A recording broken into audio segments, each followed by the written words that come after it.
I put it down to 3,200, but then it jumps to 5,000 out of nowhere. Like, yeah, and then down to 25 sometimes.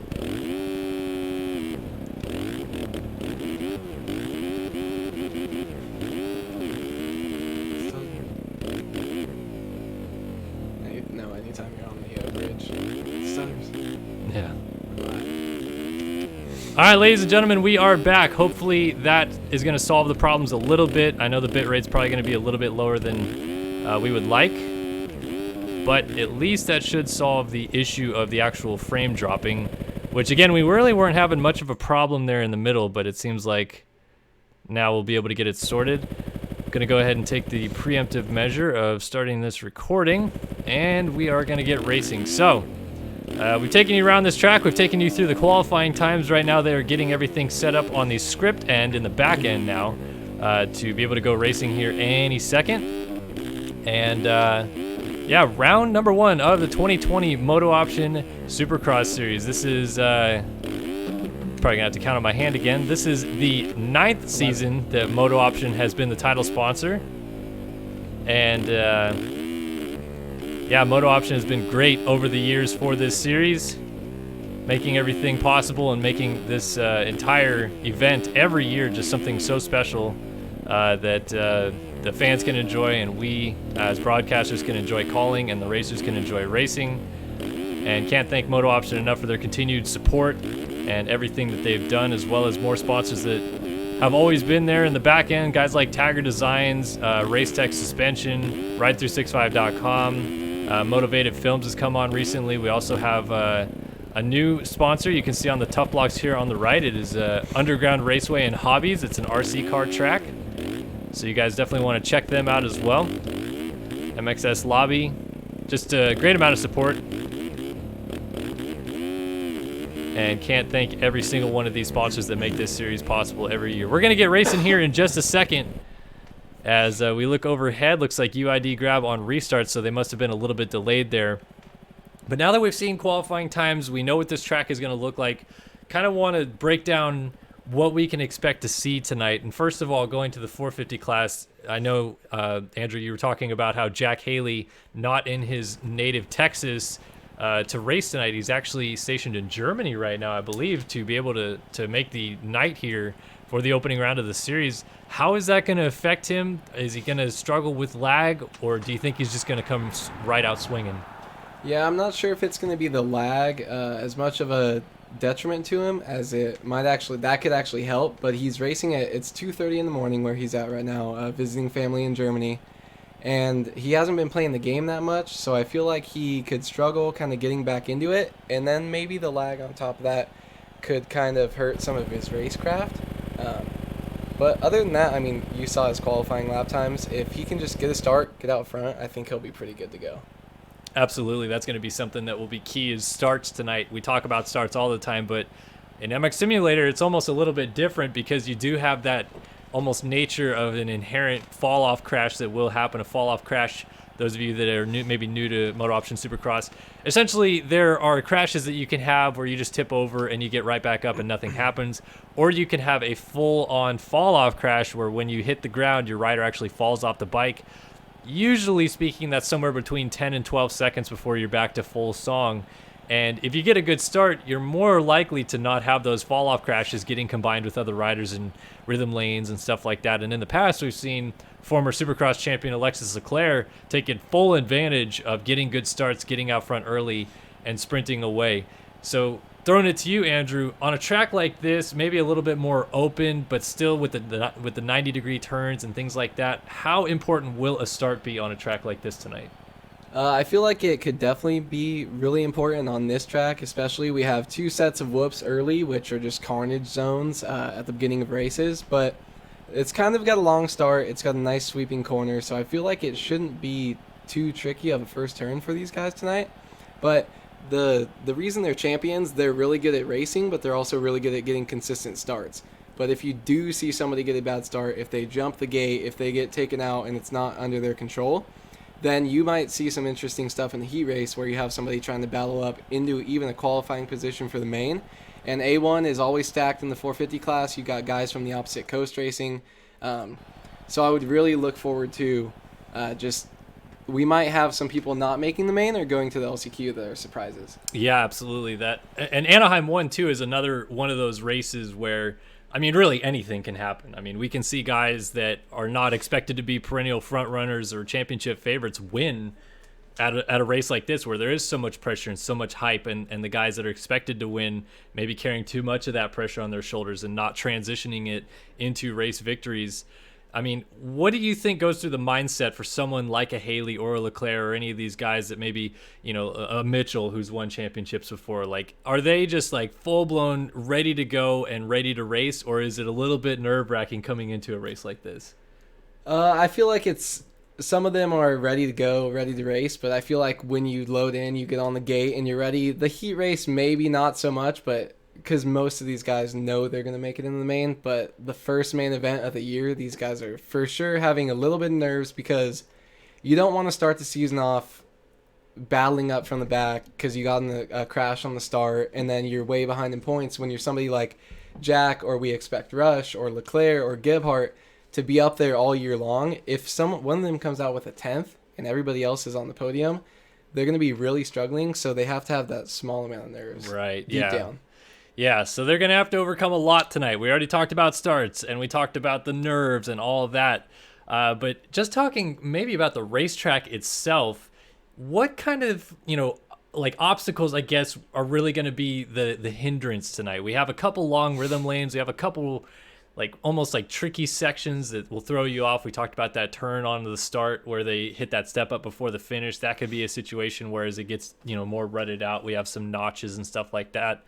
Where do you see being almost the difference maker on this racetrack tonight? Yeah, I kind of suck, so I don't know as much, and I haven't played this track actually yet. So, but from what I can tell, I feel like a big part is going to be right after the first set of whoops. You have a left-hand 90, and it's got the split. It's got the outside triple on. Some people might be able to go quad over. Some people might go outside and just double in if it gets too rutted. That's a big triple on, but it's got an inside rut right after the. If you can go over to that, or I don't know what's happening. But it's got an inside rut that you can hit, but it's a 90 out of a long whoop section. So I don't know if many people are going to be slowing down even trying to go for that. We might see that line not get used all night.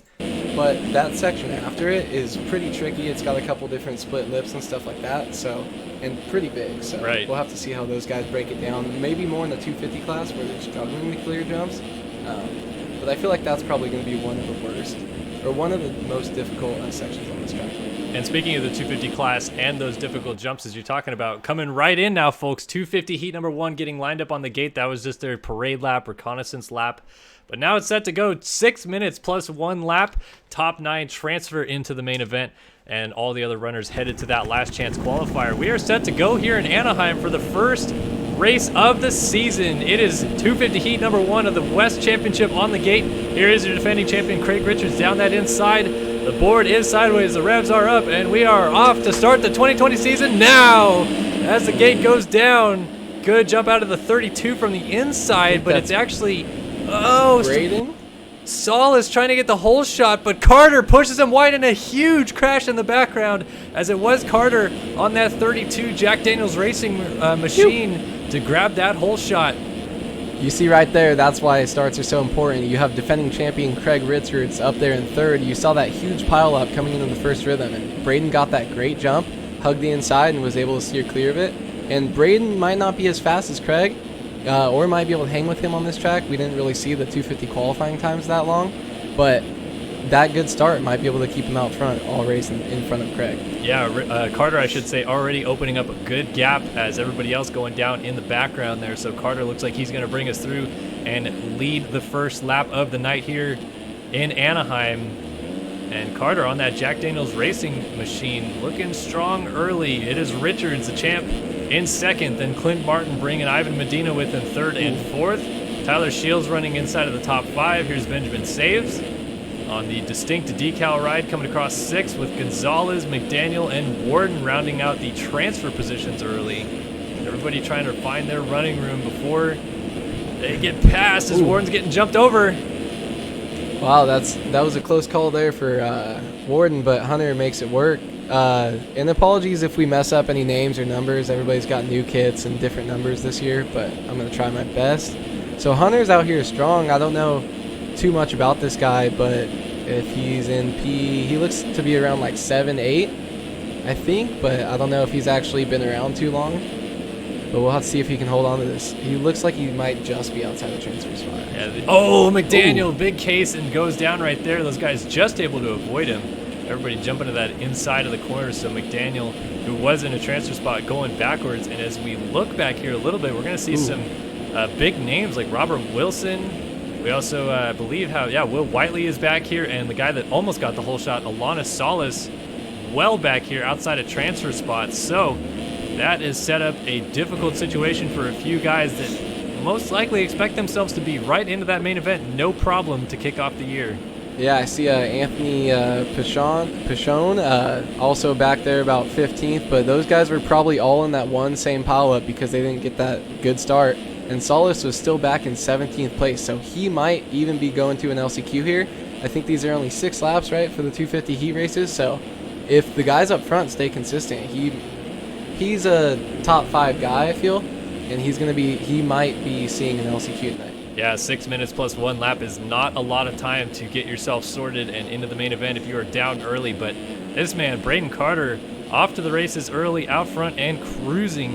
Another thing you may notice that kind of shows itself every now and then as we'll go on board here with Carter to watch a lap real quick. The track deforms in Race Factor Gaming competition. That is new to MX Simulator in the past few years, and you'll notice that in some corners the track has really been misshapen already in just a few laps. The heat race road system is a little bit different in functionality to the main event road system. It's going to be a little bit heavier, so the track deforms a lot quicker.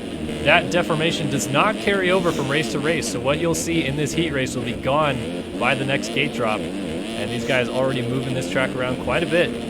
Yeah, this track's actually really interesting to see how this section that Braden just went through is working out. I think the 250 guys either don't have enough power to clear that triple on out of the whoop section I was talking about from the outside, or if it's just a little bit sketchy for them. And so I think we're going to see, it looks like almost every 250 rider is slowing down on the whoops and electing to take that inside line, where I feel like in the 450 class you're going to see a lot of people just barking through the whoops and tripling out of that outside.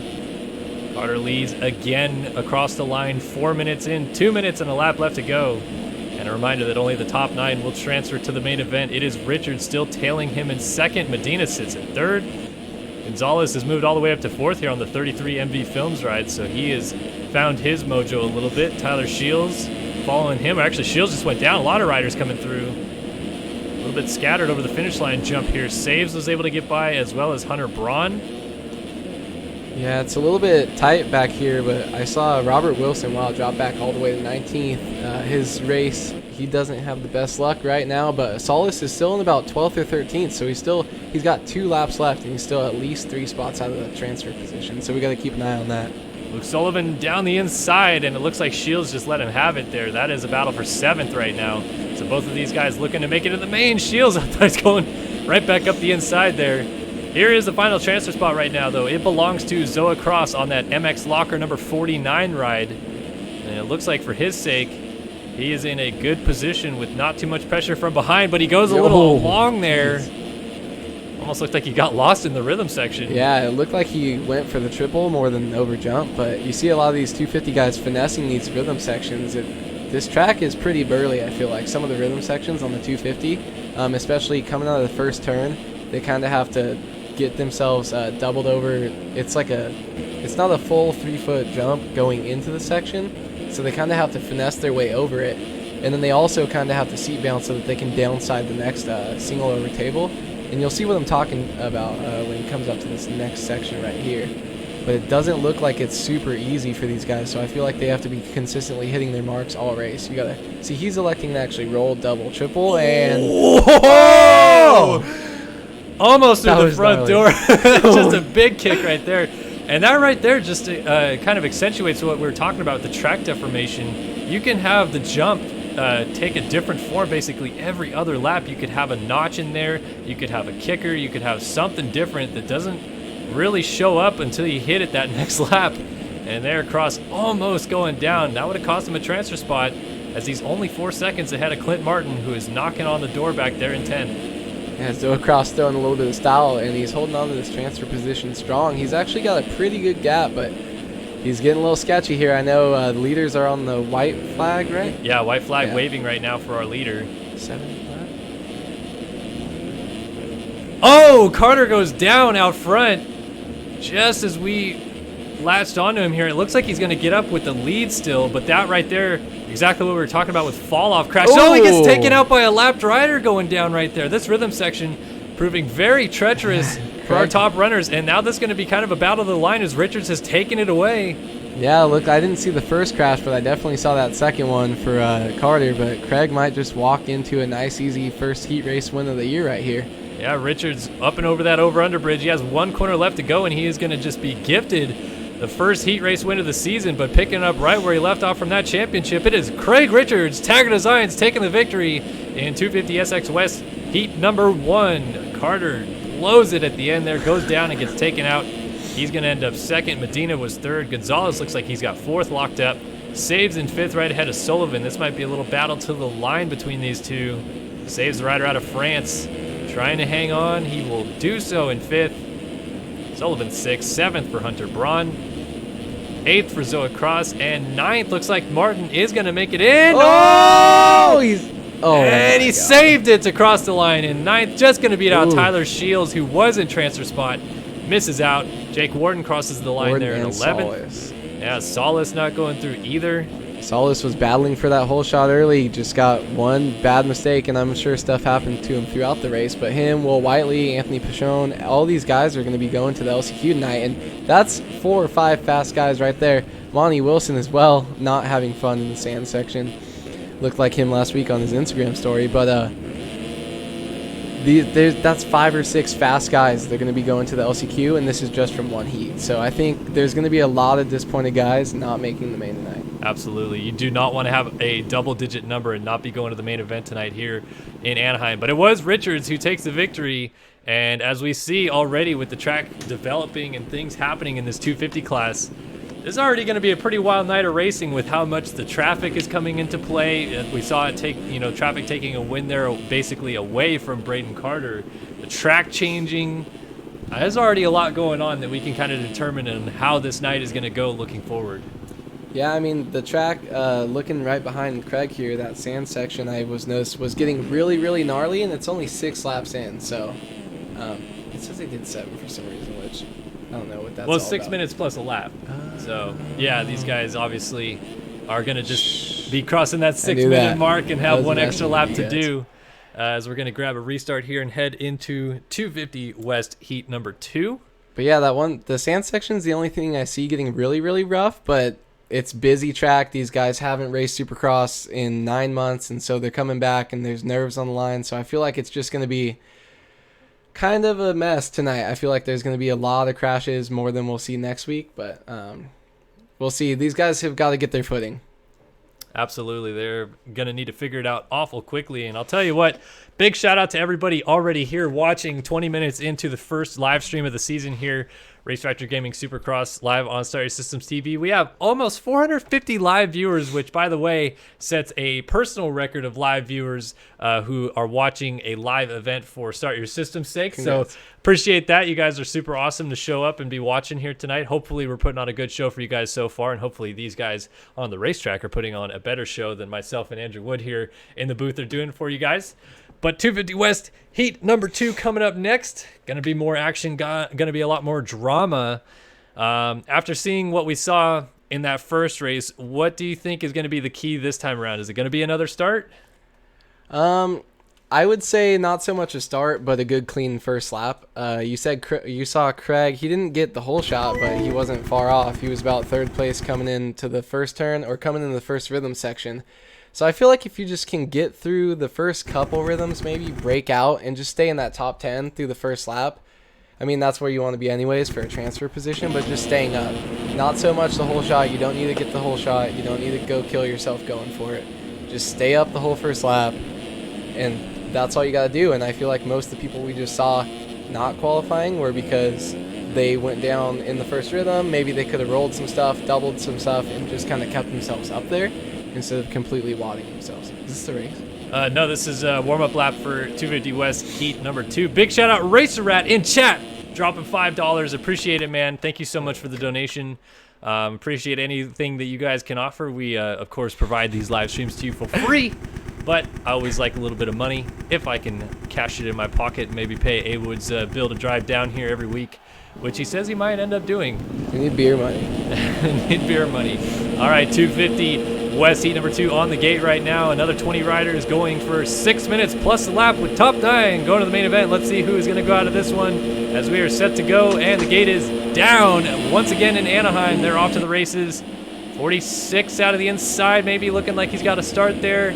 Pushing wide is everybody else, and it was the 46 of Hubbard grabbing the whole shot. Looks like he did not get his skins dialed in before this one. He's got some stock decals going on there on that Yamaha, but he's leading the way from Jake Rose, Trevor Spencer up front early with Daniel Irvine. Everybody trying to kind of settle in early. Yeah, his bike looks kind of clean like that, actually, the setup. But Jacob Hubbard out front and early and strong. Trent Adams in 6th. I'm just trying to kind of see who's in the field in this one, who maybe didn't get that good of a start. We did see another pretty big pile up about the same spot in the first rhythm on this one. So I'm trying to see if there's any title contenders back there. Ryan Mahan, 12th place. Let's see who we got coming up.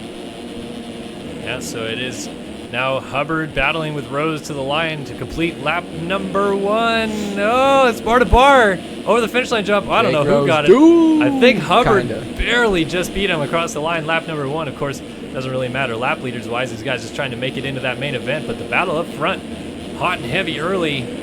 Yeah, Jake Rose right on his tail trying to make something happen here, and just doesn't get set up for that double in and goes down, does a little pirouette, and Bobby DeSalle moves into 2nd position. Yeah, DeSalle making the pass there into 2nd with Irvine coming through. Trent Adams, Michael Mudge is up here, Fabio Guido, and Jack Gatlin getting together there with Charles Gable. Looks like a little bit of contact between the two. Gatlin off the track, trying to come back on. Yeah, Gatlin, let's see. Some of these 250 guys electing to use this outside, but you see they're just going double in, so I wonder what rhythm they're doing. They're going to go double, triple. Kind of doubling his way through. He might lose another spot. He gets landed on top of there. Jesper By makes the move, and now he's side by side there with Dalton Plessinger, who goes down. Everybody's struggling. Yeah, it looked like he just got a little bit aggressive trying to block that line, and just the guy behind him had so much speed. And we got guys cartwheeling out of this section here before the whoops. You know, to talk about an awful track reentry right there. That is one quick way to get a suspension. But Plessinger not getting directly in the way of everybody. Should be okay there. Fred Heather, light as a feather going on by. So kind of let's reset stuff here. Everything kicking off. It is Hubbard still out front from DeSalle. Then we got Mudge battling it out here with Daniel Irvine and Trent Adams. Adams slides out. And Fabio does a good job avoiding him, and then Trent tips over again. But Fabio is going to get up, get going back in the 5th place spot. Trent Adams moved back to 6th. And we got a tight battle here for the 9th place transfer position. Gable and Rose going side by side. Then we got Spencer holding down that final transfer spot. This is where a lot of the guys are trying to go forward by going down. Oh, another rider going down. Austin Bear on that 94. Yeah, some of these guys just look like they're getting a little bit too aggressive too early. It's only the 3rd lap, and these guys are running in the back wheel of people. You could just wait up, cut down, try to make something happen later on. But these guys are just putting themselves on the ground, and when they get a fall off, you said it's about 8 to 12 seconds. Right. And that's really not going to help in these short races. So just staying up is what these guys need to do. And I feel like our 2nd position rider, Bobby? Yeah. Bobby, well, I didn't know if he went all the way to 1st. Bobby was kind of just up there. He was like cruising back 4th, 5th. Everybody in front of him went down. Now he's cruising all alone in 2nd place. And Jacob Hubbard got that great start too. Now he's up front all alone as well. Yeah, this is almost a carbon copy, I feel like, to what we saw out of Braden Carter in the first heat race, where taking advantage of a good start and immediately opening up a really big gap has kind of helped Hubbard to pretty steady advantage here, almost to the point now where it looks like he could afford to have a fall-off crash and still be the leader, as we're going to find out right now. He's off the side of the track and down on the over-under. Probably not with that position. It's going to be a close one. Just getting up as DeSalle comes over the over-under. DeSalle must have messed up in the whoops. I think it was about 8 seconds, and I feel like when you're backwards like that, you could have had him. But Bobby doesn't need this win. Bobby just needs to, maybe he does have the speed to win, and maybe he needs to put in a good showing and give himself some confidence for the main. But I feel like right now you just got to get comfortable, get on the track, and if you can win, great. But if not, just stay comfortable, stay up, and learn the track some more because they only had an hour of it in qualifying. Yeah.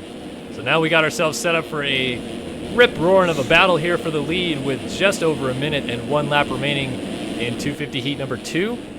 Hubbard trying to re-extend that race lead that he had before crashing, but this is going to be a rough rhythm here. He blew the line, and DeSalle is going to get it cleanly. This might be the opportunity he's looking for. Not quite close enough. Yeah, didn't grease that triple out. It's kind of a huck there. He's going to go see how they kind of have to finesse over that table, triple out. They're going to come into this whoop section. He might be able to carry enough speed. Oh, carry enough speed right off the track and into a pixie stick. All right, well, he stays up for now, and he might be able to regain composure and go back at the lead.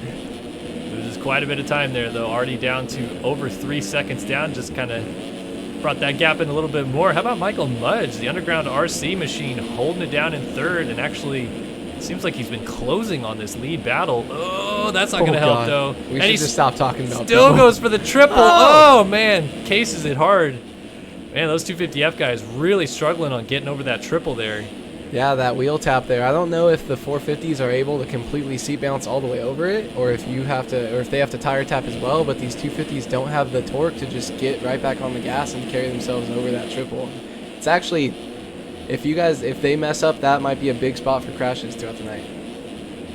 501. DeSalle settles in here in 2nd. Mudge holding down 3rd. We got Daniel Irvine in 4th. Irvine, really strong ride up there in 4th ahead of Trevor Spencer. Then we have Fabio Guido. Trent Adams holding down 7th. Dalton Plessinger has climbed all the way up into 8th, which I believe he was fastest qualifier earlier on. I don't know if he held on to the top spot or not. We weren't able to see. And now the battle for the final transfer is on. Long-time MX Simulator ripper Devin Davis going to battle with Charles Gable. Ooh. Gable tries to throw it down the inside as Jake Rose goes down. Oh, how about Ryan Mahan back here racing tonight? Good to see Mahan, former MX Sim Cup champion. Yeah, I saw him drop back to about 20th, really early dead last, and he's made this push back up, trying to get close to this battle. He's going to run out of time, but Devin Davis as well was way back there too and was able to make it work and save himself a trip to the LCQ if he can hold on one more lap. Yeah, he's got to hold off Charles Gable. Oh, and there's Plessinger getting up from a crash. Plessinger now drops back into 9th. He's trying to rail right behind Devin Davis here with Gable. These guys might get into each other. Plessinger, what a save. Sketchy. Gable right behind him as well, getting a little bit sketchy. Trying to come up the inside. And he's going to get it. Able to make the move, triples in. Let's see, they do this double.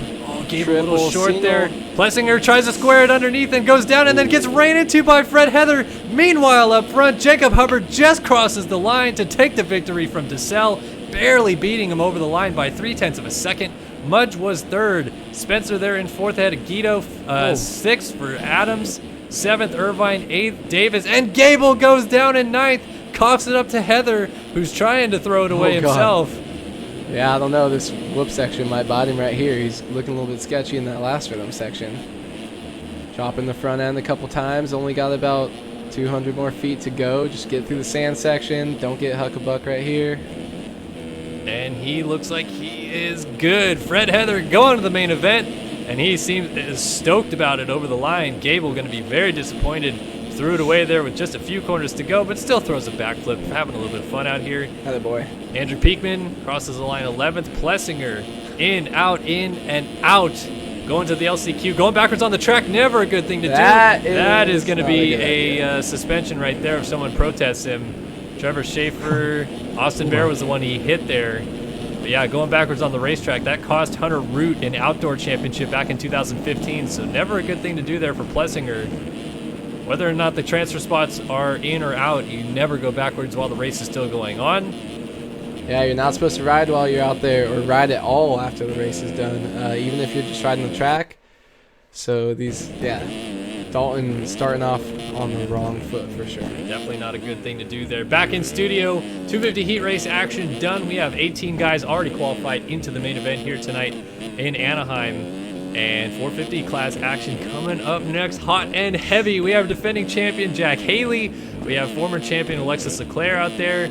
We got Russ Chapman making his return. We've got Colton Mitchell out there. We haven't even talked about fastest qualifier, which was, can't remember his name. Giblets? Yes, Walter Gebhardt, fastest qualifier, of course. So Gebhardt going to be out here as well. This is going to be a stacked 450 class tonight. I'm pretty excited to see how this one shapes out. Anaheim 1, always an interesting event in the 450 class, but then when you throw so many heavy hitters on the gate at one time, I think it makes it even that much better. Yeah, that first 250 heat I thought was stacked, and this 450 class is going to be absolutely nuts. You got people that have won races. Most of the class has won races, and whether it be in the 250 or the 450 class. And I mean, you never know what's going to go down. Like, just like we saw Solis and Wilson, and I think, oh, those could be top 5 guys in the main event. They didn't even make it out of their heat. And you might see a Jack Haley not make it because of bad luck. Yeah. You might see Leclerc not make it out straight out of the heat. And if those guys get bad luck in LCQ too, like, I'm excited. Yeah. I just want to see the actions, but I'm excited to see what happens in the mains and who ends up there and who gets left out. Yeah, well, the main events, that's where the points are paid. That is what everybody is here to try to make it into tonight and hopefully end as the winner of the Anaheim Supercross opener in MX Simulator. All right, 450 heat action. I believe they go 6 minutes plus a lap as well. Top 9 will transfer through. By the way, yeah, huge shout out. Brian Haskell just dropped 25-20 for a dono in chat right now. Holy crap. That is amazing. Thank you, Brian. Also, I saw Zach Dupuy. Thank you, Brian. Helping me out with bike parts at that 25-20 right there. But I also saw Zach Dupuy donating, and I also saw Thomas Wilcox donating. Thank you, Wilcox and Dupuy, but I want to remind you, Thomas Wilcox, that I did very clearly say a cutoff time in which skins needed to be in the skins thread. So if I didn't get your skins tonight, it's because you weren't in time. So I apologize that you don't have your skins out there, but that's just how it goes sometimes, folks. You have to actually give me enough time to not only download your skins, but be able to start the stream on time as well. So I have to get a hard cutoff every time, and that's when I close everything up and wait for the gates to actually drop. So I apologize I don't have your skins, but that's how it works. Is that Sween Doggy? Charles Sweeney, yeah, it was. He didn't know who I was. So, that's it. Swing Doggy. All right, folks. First 450 heat race of the year on the gate right now. Oh, man. Wet your whistle, folks. This is going to be a good one. Jack Haley far inside on the number 1 machine. And we are set to go. 450 heat. Number 1 is underway. Oh. Wow, big jump out of the middle for someone on a KX. That's the 17 of Holm trying to get to the line, but he's going to get touched by Leclerc. Yeet. And Who's Jack got that hole Haley's coming shot? up the inside in second, but Bryce Wheelan with the hole shot.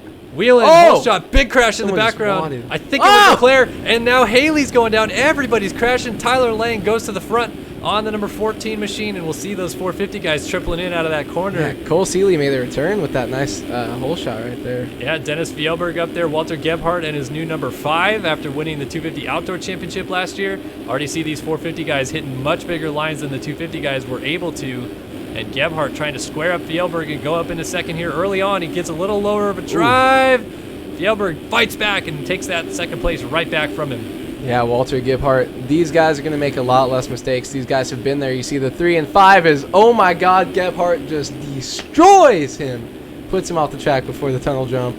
But that's another left-hand 90 right out of a whoop section. So these guys are coming in wide open. If you're trying to make a pass and you don't hug that inside, or if you're trying to hold someone off from making a pass and you don't hug the inside, you have that possibility of just getting shoved off the track there. Change for the lead happening already as Gebhardt down the inside of Lang takes over the top spot on that number 5. Fastest qualifier out front early. Gebhardt on the move here in Anaheim. Brady Stanley running in 3rd with Race Carlin right behind him in 4th. And we got Wilcox up here in the 5 spot. Moreau gets landed on. The French rider going down. Bryce Wheelan trying to fight his way through. Dickerson trying to jump in and pass Logan Leitzel. And Haley, I just saw at the top of the screen, just moved from 16th to 15th place. Leclerc in 18th place right now. Fjellberg, 19th place after getting punted out of the 2nd position. And Adam Holm, 20th place. So these guys are definitely struggling, and they have the speed to get back up there, but do they have the ability to avoid the down riders? Do they have the ability to hold off the onslaught from behind them? but you never know. Well, I could be entirely wrong. Usually I am, but I believe Haley and Leclerc are the only two 450 past champions on the gate tonight. No Fresquez, no Brian Haskell, no Hunter Root, no Byron Downen. But Haley and Leclerc are out here, and they are the former champions. Thank you, Andrew Maroney. Yes, Andrew Maroney dropping $15. I'm trying to keep reading chat, but the racing action hot and heavy on the racetrack right now. Haley made the pass on Holiak. Yeah, Haley, so it looks like a few of those guys are tapping that triple in before the triple, tapping the 5-footer there, but some of them are jumping all the way over it. So the 450 is definitely able to hit a couple different lines that the 250 guys either aren't comfortable doing consistently or just aren't able to at all because of the power difference. Right. Let's take a sneak peek back up front and see what's going on. Brady Stanley gone to the front, so something happened. Gebhardt now down in the 4 spot. Race Carlin moves up into 2nd. So it's Diazzi from DeGeneral. As Carlin now running in that 2 ride, trying to march his way to the front. Wilcox here in 3rd, but here is Gebhardt on that 5. Yeah, as you're calling this race up front, Fjellberg still back in 20th. Leclerc and Adam 17th or 19th and 17th. Those guys are struggling. That's almost a for sure. I know they have 4 more laps, more than half of this heat race to go. About 5 actually, but that's not enough time. With this stack field, you have Konar in 9th, Leitzel in 8th, Jack Haley in 10th, and all those guys aren't going to move out. D-Mills in 12th. You have all these guys trying to get up into that top 10, and those guys almost just need to ride the track and practice and see how it breaks down for if they do make it into the main or for their LCQ, because those guys, I feel like, are just going to give up hope with how far back they are. Yeah, this is such a stacked class here tonight that you don't want to give a single inch to your competitors whatsoever, especially with crashes, as we talked about in the 250 class. So many guys going down. This 450 class, it's almost worse because of how consistent everybody is on these 450 machines these days. We saw several main events last year where guys would go the entire main without having a single fall-off crash, which, I mean, 4 or 5 years ago was basically unheard of. That would be like an impossible task, and now these guys do it pretty consistently. Impressive stuff, no doubt.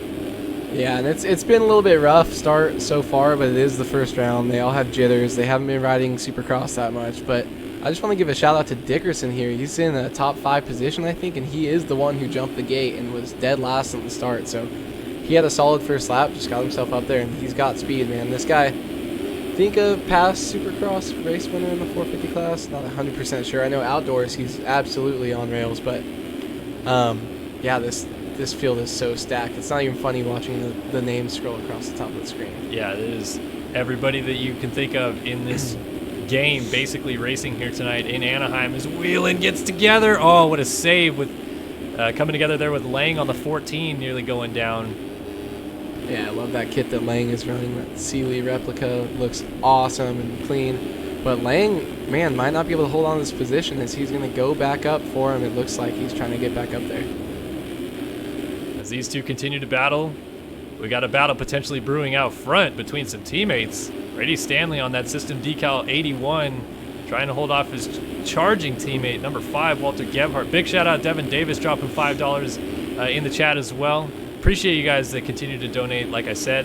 And Devin, thank you for the kind words about us coming back and streaming every year. Hey man, we enjoy it. We enjoy bringing you guys these races.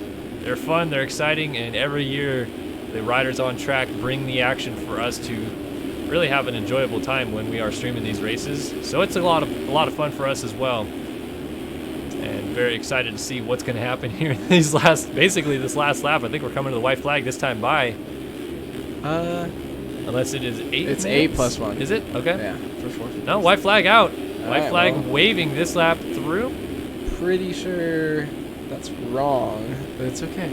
Because it used to go 6.54 when we had the semis. Now it's 8.4, I think. Or 8.6. I think the LCQs are longer now, right? Either way, however many laps it is, we have a battle for the lead brewing here quickly. Gebhardt, your fastest qualifier, rapidly approaching his teammate, and Stanley up and over the bars and down. Gonna lose the lead here on the final lap. Later. Carlin also goes through. Let's see, does he get going in 3rd? Looks like he will just hold off. Here comes Whelan and everybody else. Man, Dickerson, Lang, Wilcox, Kohenauer not too far back either. Kohenauer's gonna go down. That might cost him a transfer. Yeah, you saw, I mean, you almost saw the leader just crash out and lose a transfer spot with how stacked this field is. Jack Haley moves up into 9th. Kohenauer or 8th, Konar 9th, Holyak 10th, and Gebhardt looks like he's coming up to the line here for the first 450 heat win of the 2020 season. Heat winner Gebhardt from Carlin, Lang, Dickerson, Stanley in the top 5 right now, Wilcox, Whelan 7th, 8th for Haley, 9th for Kohenauer, and Leitzel looks like he has fallen off a bit here, so Kohenauer might just squeak this one out here after that crash on the final lap. Got another rider who was down. Looks like Wilcox just made another mistake. So Wilcox goes across 8th, 9th for Kohenauer. And how about some of the big names are going to miss out here? Leitzel didn't make it. Holiak not going through. Daniel Mills. D Mills, yes! Doing a 360 on the over-under. I like it. Adam Holm not going through. He's going to the last chance qualifier. Landry, Leclerc, former Supercross champion, not making it out of this one. And he looks very frustrated, scrubbing to the line. Got a couple dually scrubs there over the line. Dorian Moreau, the French rider. Yeah, I saw someone said that Leclerc was actually hitting a quad that nobody else was hitting, and he looked like he was also launching the sand just a little bit further, carrying that speed. So maybe he can put it together in the LCQ and shock some of us, because it looks like he's got the speed. You saw him qualify fourth, so he's definitely got the speed. Fjellberg didn't make it, Holland back out, and yeah, that was everybody that didn't make it through. So some surprises out of this one, maybe the most notably Leclerc not going to the main event, but now we have someone new to talk about in this 450 class as a true contender. It is Walter Gebhardt, ladies and gentlemen. Gebhardt has come to play. Fastest qualifier, crashes a couple times in his heat, and still wins. Looking pretty strong going to that main event. Yeah, I mean, Gebhardt he was there in the right position the whole time, just strong second place. He had the fastest lap time by just over a second in that first heat, or I guess over Brady, but he was just staying right there and waiting for Brady to make a mistake, and then there he goes and gets himself a heat win. I feel like these guys know they're champions. They know whether it's the 250 class or outdoors, they know they can just come in, put themselves in the right spot. And I feel like I say it over and over again, but it's true. And you see people who weren't in the right spot, Fjellberg, Leclerc, Jack Haley almost wasn't. Jack Haley had to fight up to an 8th place. So if those guys do that in the main event, you have more time, but there's going to be twice the field. Absolutely, yeah. Got to watch yourself. Good points for sure, and a lot of things to think about going into that main event for everybody that's just qualified through. Now, almost the hard work is done for these guys. They made it through. They didn't get caught up in all that drama that we saw with Leclerc and Haley in those first couple of corners. Now they made it into the main event, and all that focus shifts to getting good starts and getting out front early so they can have a chance to win this Anaheim opener. Now on to 450 heat number 2, the last of the qualifying races we'll see before the LCQs coming up. Top 9 transfer out of this one as well. Another 6-minute plus 1 lap race, supposedly. The races, aren't they supposed to be laps plus? Wait, no, they are. Yeah, okay. Someone in chat was saying it, and then it got me all backwards. Listen, it's New Year's Day, okay? Hey, I'm trying my best. But yeah, so again, thanks everybody so far that has donated. I'm keeping track of you guys, so really appreciate that. Wow, over 500 viewers watching. I'm still blown away that this is happening. Kind of why I wanted to bring it back to YouTube, because I felt like more people may actually end up watching these races than we were getting on Twitch. Still appreciate the Twitch people, but nonetheless, really appreciate everybody that's turned up here tonight on YouTube. So thank you for that. We got in this one, we got Casey Oler. He hasn't been around lately that much, huh? He's just kind of coming back in. Oler was around for a decent bit last year. I think he got a national number, if I remember right. The big thing I'm looking for here is Russ Chapman. I want to see how he does. He is absolutely insanely fast. Might not have been the fastest qualifier, but can he hold it together in a race? He hasn't raced in a long, long time. Yeah. And yeah, Sween said, and Puma said I'm on a leash. Yeah, on a leash. Yeah, I'm definitely excited to see what happens with Chapman. We'll see him down the inside here on the number 29, coming back off of suspension and ready to go here in Anaheim.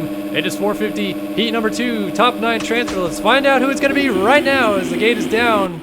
Chapman, a pretty good start. Smith maybe getting to that corner first. Everybody's sweeping wide. Chapman sneaks down the inside, and just like that, grabs the whole shot. Craig Leake trying to battle it away from him in that first rhythm section, but it will be Chapman holding off, and now Smith trying to go through on Leake, but Leake gets that triple in, does not finish off the rest of the section, so Smith comes through for second.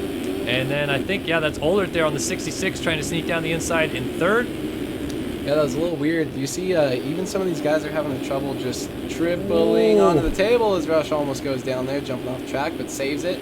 But I wonder if it hasn't seemed to break down that much, that left-hand triple onto the table. But I feel like the 20 laps or 20 minutes in the main event, I feel like that thing's going to get destroyed. Right. And you see people struggling to make it right now, first lap. And maybe it's the nerves, maybe it's the pressure, but I feel like they might have to start opting for some of those 250 lines. So we'll see how much those guys practice that, or if that even comes into play at all. Absolutely.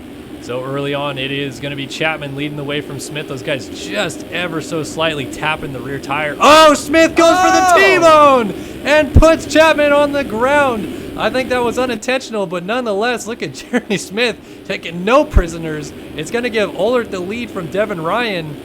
Man, oh man, where did that one come from? Yeah, and is this Devin Ryan's first 450 class Supercross season? Full time, he might be racing the opposite. Yeah, course. not too sure. I know. He's racing a few rounds, like the first 3 rounds for JDR. Sorry.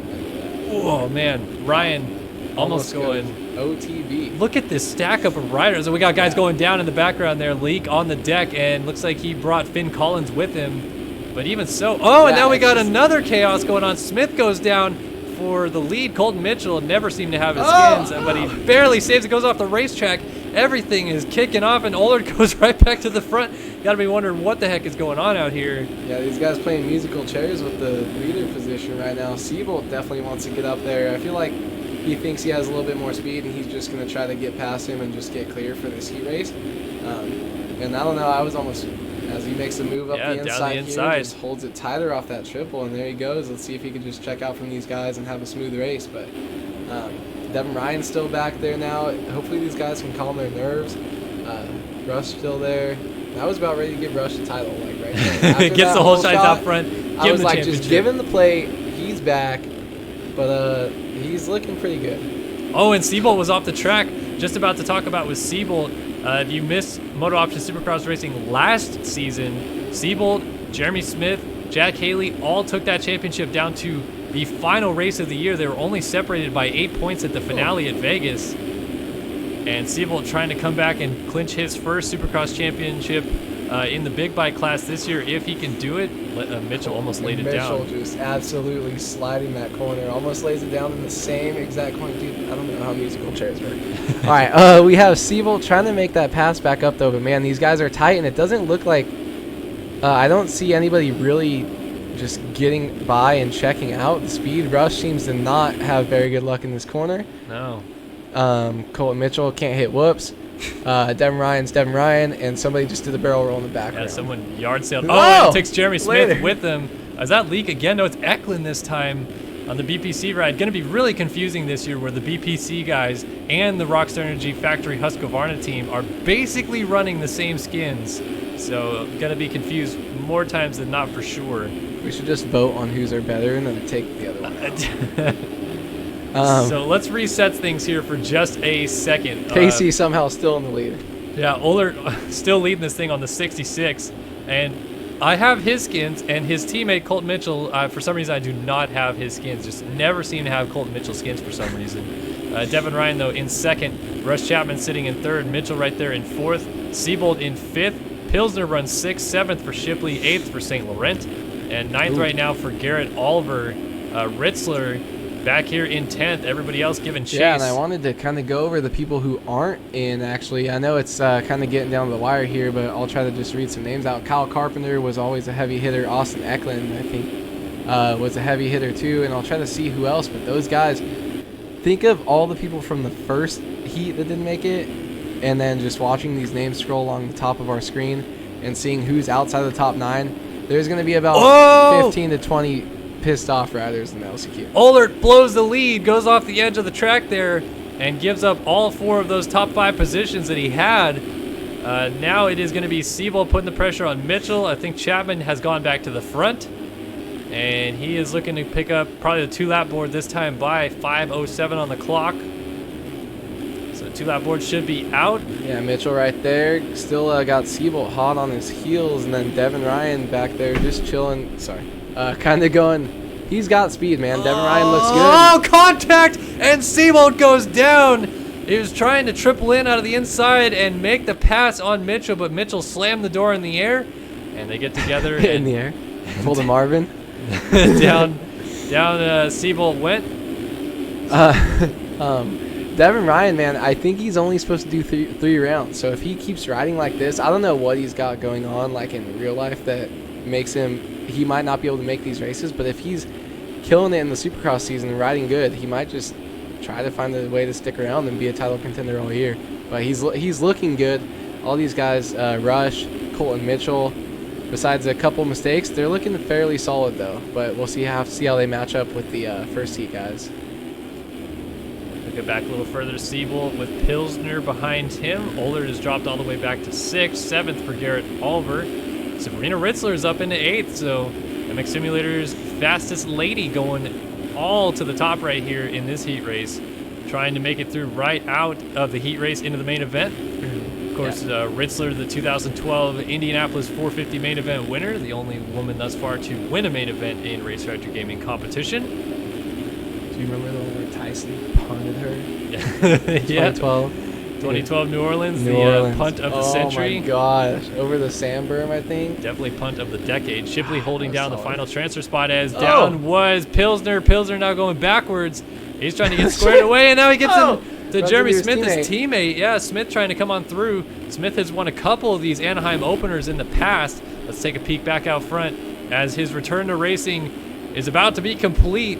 After several months of being suspended, Russ Chapman comes back and wins his first race back to 450 heat number 2, going to Russ Chapman, just ahead of Colton Mitchell there on the 6th. And like you said, Devin Ryan, a great ride here in 3rd. Siebold looks like he's got 4th locked up. Casey Ohlert in 5th. Oliver 6th, 7th for Shipley, 8th for Ritzler, and 9th for Smith. And I think that's how it's going to cross here, unless a mistake out of one of these couple of riders up here. Yeah, the sand is getting really rough right now, and you see a couple of guys almost tucking it or getting huckabuck, but Smith is just going to kind of cruise through it and cruise on to the last transfer spot. When Jeremy Smith is taking the 9th place spot, the last transfer into the main event in a 450 race, and then you see national number 11 behind him. You see 37, 24, 43, all these guys. It's insane, the people that aren't going to be able to race the main event. Right. No, it's incredible. It's nuts. It's more stacked in real life. This field is so deep. So deep. It's unbelievable. So, yeah, let's see. Cuts confirmed. I don't think anything changed. We haven't really talked about cuts tonight because I don't think anything has been changing. But, yeah, that is confirmed. Russ Chapman, winner, 450 heat number 2. And back here in studio, myself, Kellen Brauer, Andrew Wood alongside me. Heat racing action now complete here from Anaheim in the first round of the 2020 MotoOption Supercross Series, and those last chance qualifiers coming up next. Those ones are going to be a dandy, especially as we were talking about in the 450 class. So many riders. I mean, Adam Holm and Alexis Leclerc are about to be in the same last chance qualifier to start the season. Yeah, and Fjellberg. But we know the history between Holm and Leclerc and how that goes, so that's going to be a fun one to watch for sure. But yeah, this 250 class coming up first. So someone said that Leclerc, I think it was Leclerc, switched from 3rd to 1st or the other way around. Really? Wonder why. Said the game was getting boring, even though, come on, he didn't win everything. Like, chill. But I mean, he kind of did a little bit. I mean, have you seen Jack Haley? Yeah, he won last year. I get that for sure. No, but I mean, they said he switched, so maybe that's why he's not doing as consistent. You know, he crashed so many times in that heat race, but he was 4th fastest qualifier in the 450 class, so he can obviously still shred in whatever he's doing, first or third person playing. But I mean, maybe he doesn't have the consistency down, the having all the people around you on a tight Supercross track down. So we'll see how that goes. Is this gonna? I need to go pee. Go ahead. Sorry. You're welcome. Still an intermission. Andrew Wood leaving the booth here for just a second. So it's just me, folks. But yeah, 250 last chance qualifier coming up next. That one is going to be 3 minutes in a lap, I believe. Might be 4 minutes in a lap. Top 4 going to the main event. And that will complete our field for the first main event of the season for the 250 West guys. Then they will go 15 minutes plus 1 lap in the main event. And then in the 450 class, same deal. 4 riders will transfer out of the last chance qualifier And then they will race a 20-minute plus 1 lap main event for the first round of the season. The 250 West Championship, I believe, is 9 rounds, and the 450 Championship, 17 rounds. So, yeah, this is going to be very interesting to see how it all shakes down. And Anaheim 1, always exciting, always dramatic, and in this case, always flooded with star power and people. I mean, the fact that there's still almost 500 people watching our broadcast just goes to show you how important the opening round of Race Factor Gaming Supercross really is, and what it means to so many of these competitors that play this game. If some of you are just joining us for the first time, MX Simulator has been around since 2008, essentially. I mean, kind of 2007 as well. But the first organized racing series that was a replica series of the Supercross Championship started way back in 2010. So we're on season 11 of professional MX Simulator gaming competitions, which is crazy to think about that it's come this far still. And that people are still just grinding it out, racing competitively.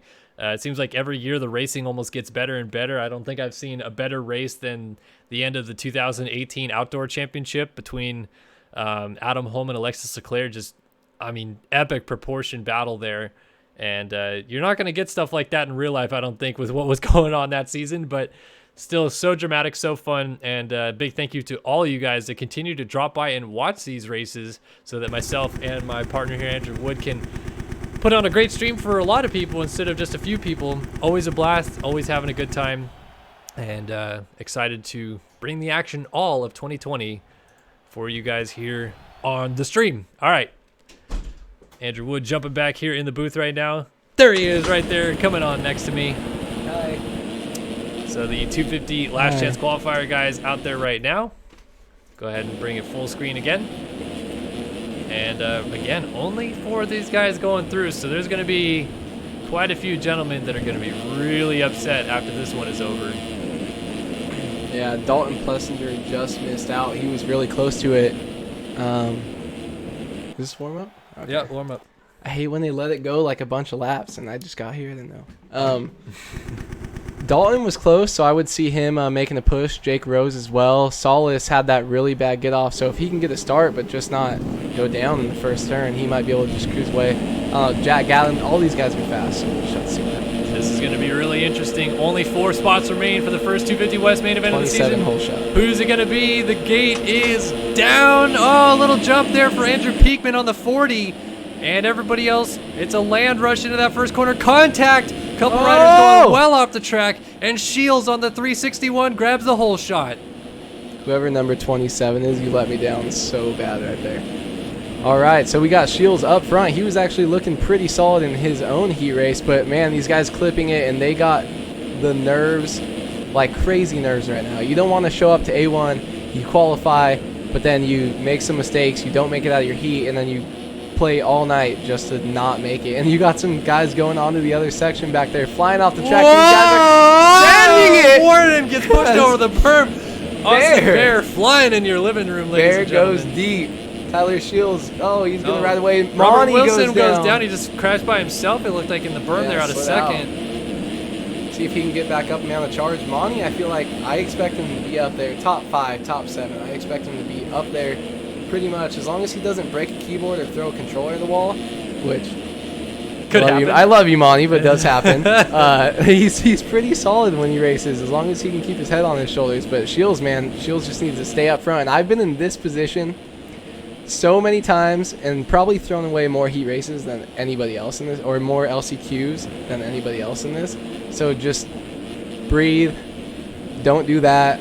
Oh, man, Shields is on the struggle bus. And just hold on to it. You only got 3 minutes in the lap. Yeah, this race will be over before you know it, and it is get in or go home for these guys. Only 4 spots to get into those main events tonight, and Shields out front trying to hold off Jake Rose, who's charging from behind. Austin Bear, we saw him move into 3rd earlier on, and now it's Warden on the 40 who is in that final transfer spot, the bubble spot. Jordan Shaheen, Anthony Pacheco get pushed over the berm. Trevor, that was awesome. Trevor Schaefer taking no prisoners on his way, trying to get into a transfer spot. And these guys are starting to get tied up here. Shields has got to be feeling the nerves right now. I swear, when when I'm in a LCQ like this, and you've been there, I know that too, but my heart rate is going so fast, and I'm just so nervous. Palms are sweating. Mom spaghetti, you know, all that stuff. Tyler Shields looks like he's getting a run made by Jake Rose behind him, but Jake Rose goes ahead and clips. And Austin Bear, I think that is. Yeah, Bear trying to, all 4 of our leaders closing up real quickly. Bear makes a mistake, and Warden goes on by. These guys just have to not kill each other. Don't go for anything crazy, but Bear does have whatever line where they triple out of this section right here. Bear's been hitting it. I like the triple outline, which I think is the left-hand side one. With that bigger lip. And if you don't stack it like that, as he didn't do it that time, but our leader, Shields, did. He stacked it pretty hard. Oh, lead change maybe going to happen. Whoa! Why would you do that? What is he doing? Jake Rose going in for the absolute kill for the lead of the last chance qualifier. Drops himself down to 4th. Dude, he sent it in so hard. I don't know. Why? It's an LCQ. It's the way. You don't need it. Just stay up. He deserves it. Doesn't really matter at this point because you're either getting gate pick 19 or through 22. Yeah. Like, you're going to be well outside. And Shields is down with the lead. And Warden's there. I thought that was Monty. Monty's still somewhere back there, kind of up near the front, but Shields goes down. And is Shields in 5th now? Shields is in 4th still. He's on the bubble, though, with Wilson trying to close in. Oh, yeah, and Ryan Mahan back there. And Ryan knows how to win, so I feel like he might be able to get past Monty and Shields. So our leader is now Jake Rose, away from Austin Bear and Jake Warden. Yeah, but these guys are swapping this lead so much that I feel like someone's just going to stack something in this rhythm with the next one, and the other guy's going to go up through.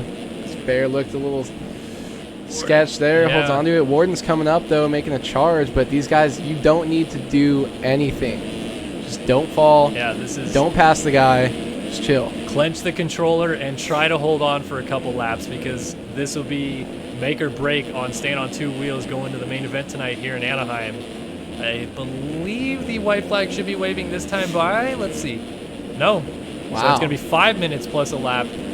Timing is all off here tonight. Is it something they are in real life? Or no? I thought it was 4 minutes plus a lap in real life, but I could be wrong. Yeah, we should have read a rule book. Should have. For the RF. As Bear tries to make a peek up the inside, getting a little bit aggressive, but I feel like Rose is in the position where he's riding a little bit slower than he can go, and Bear's probably trying to ride at a comfortable fast pace, and Rose is kind of holding on. Rose down! Totally frame that jump. And here comes Shields with Wilson, so this is going to be basically a battle for the transfer spot really quickly. Rose getting up just as they're coming into screen. Yeah, man, this might be there's going to be probably one more lap just after this one, but if these guys can stay in close, it might be a gnarly battle for the 4th place transfer position into the main event. Shields still going for that triple out, gets it clean. Wilson just lurking back here, hoping one of these guys still has a crash, and then we have a change to the lead going on. Warden and Bear battling it out. And this time by, it should be the white flag for sure, or else we're going heat race distance, which I don't think is meant to be happening. So now over the line, white flag is waving. White flag, but yeah, a lot of times leading your LCQ is probably the hardest position, I feel, more so than being on the bubble, because you don't want to push too hard and get yourself to go down on your own, but then you got guys knocking on the door, and you don't know, like Rose did initially, just come in and send it in there. You don't know if somebody's going to do that to you just for a gate pick, one gate pick, but so you're always kind of on your toes. So I'd almost rather be in the 3rd or 4th place position with a slight gap, like Shields, or kind of around Shields' Monty position, but I mean, you can't really pick where you go. Did Rose just fall back to 3rd? Or is he I don't think so. I think, our leaders are still fine. This is now the battle for 3rd / the transfer spot basically brewing. Shields going to go for the triple down the inside. He's in the band. Oh! And he puts down. Jake Rose goes down. That was clean, but Monty gets the line.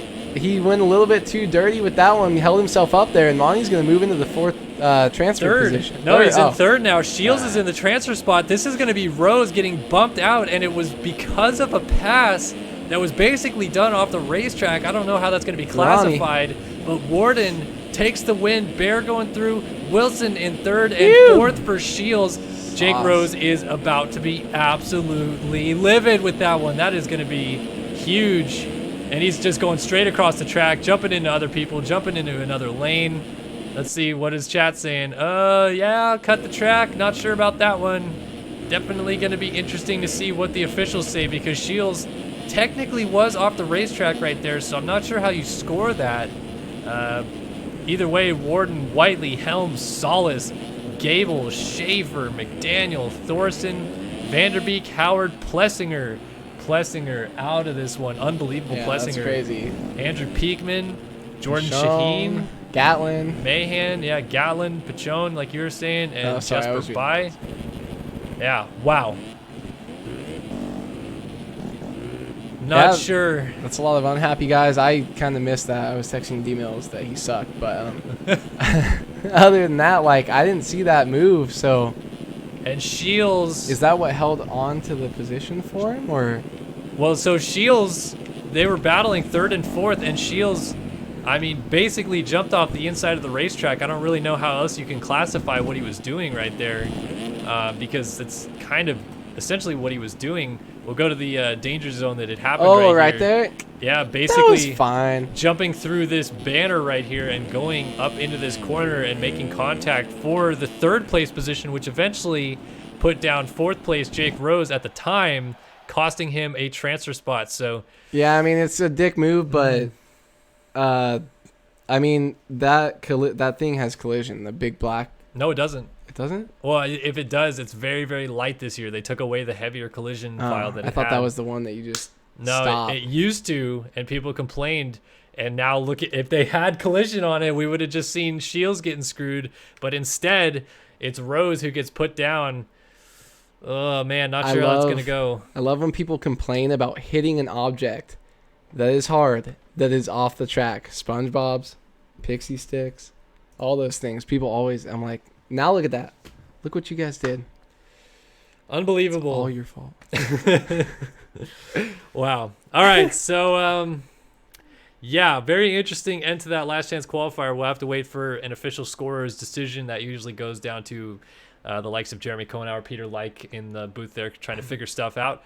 But before we get to that, I think we're going to get this 450 LCQ started before they make a decision on that.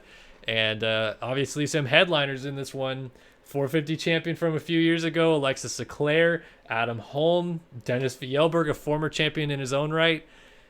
Gosh, this is already such a stacked race, and it's the last chance qualifier. Like, these guys have to make the main event still. That's like the worst thing. All these guys are so hyped. You go, you pay your entry fee, you put in all this practice in the off season, and you're like, oh, I can't wait to race. I can't wait to race. They get the track, they race it, and they're fast. Yeah. They're fast. You can qualify fourth and be in the LCQ. It doesn't matter because everybody else, they might be a second or two off you, but they might have more racecraft. Right. Like, that's something that I've seen with and I'm gonna shout him out, but D Mills, I feel like, has never had that raw speed, but he's raced so much in real life. I feel like he's such a smart racer that he won Daytona in that 250 class, and I'm like, okay, you probably shouldn't have won that. I don't think you were the fastest guy, but he's just smart. He knows what positions to put himself in, and I feel like someone like Leclerc lacks that, and maybe some of these guys with real life racing backgrounds are better off. You don't have to have that blazing speed, but you can be right up there and be beating them. So we'll have to see what Leclerc does.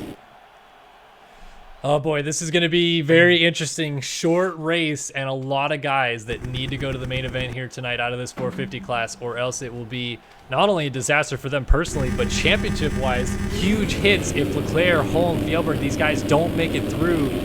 Absolute disaster for them. So let's find out who's going to make it. It's going to be 4 men going to the main event out of the 450 LCQ. And let's find out who they are right now. Gate is down. Leclerc's got a good inside gate and a pretty good jump. Holm down in first turn on the 17. Holm goes down. He got into the back of someone trying to make a move. Leclerc goes down. Not a fall off, though. Not a fall off, but it's even out front. Big crash back there. Third, fourth, and fifth going down.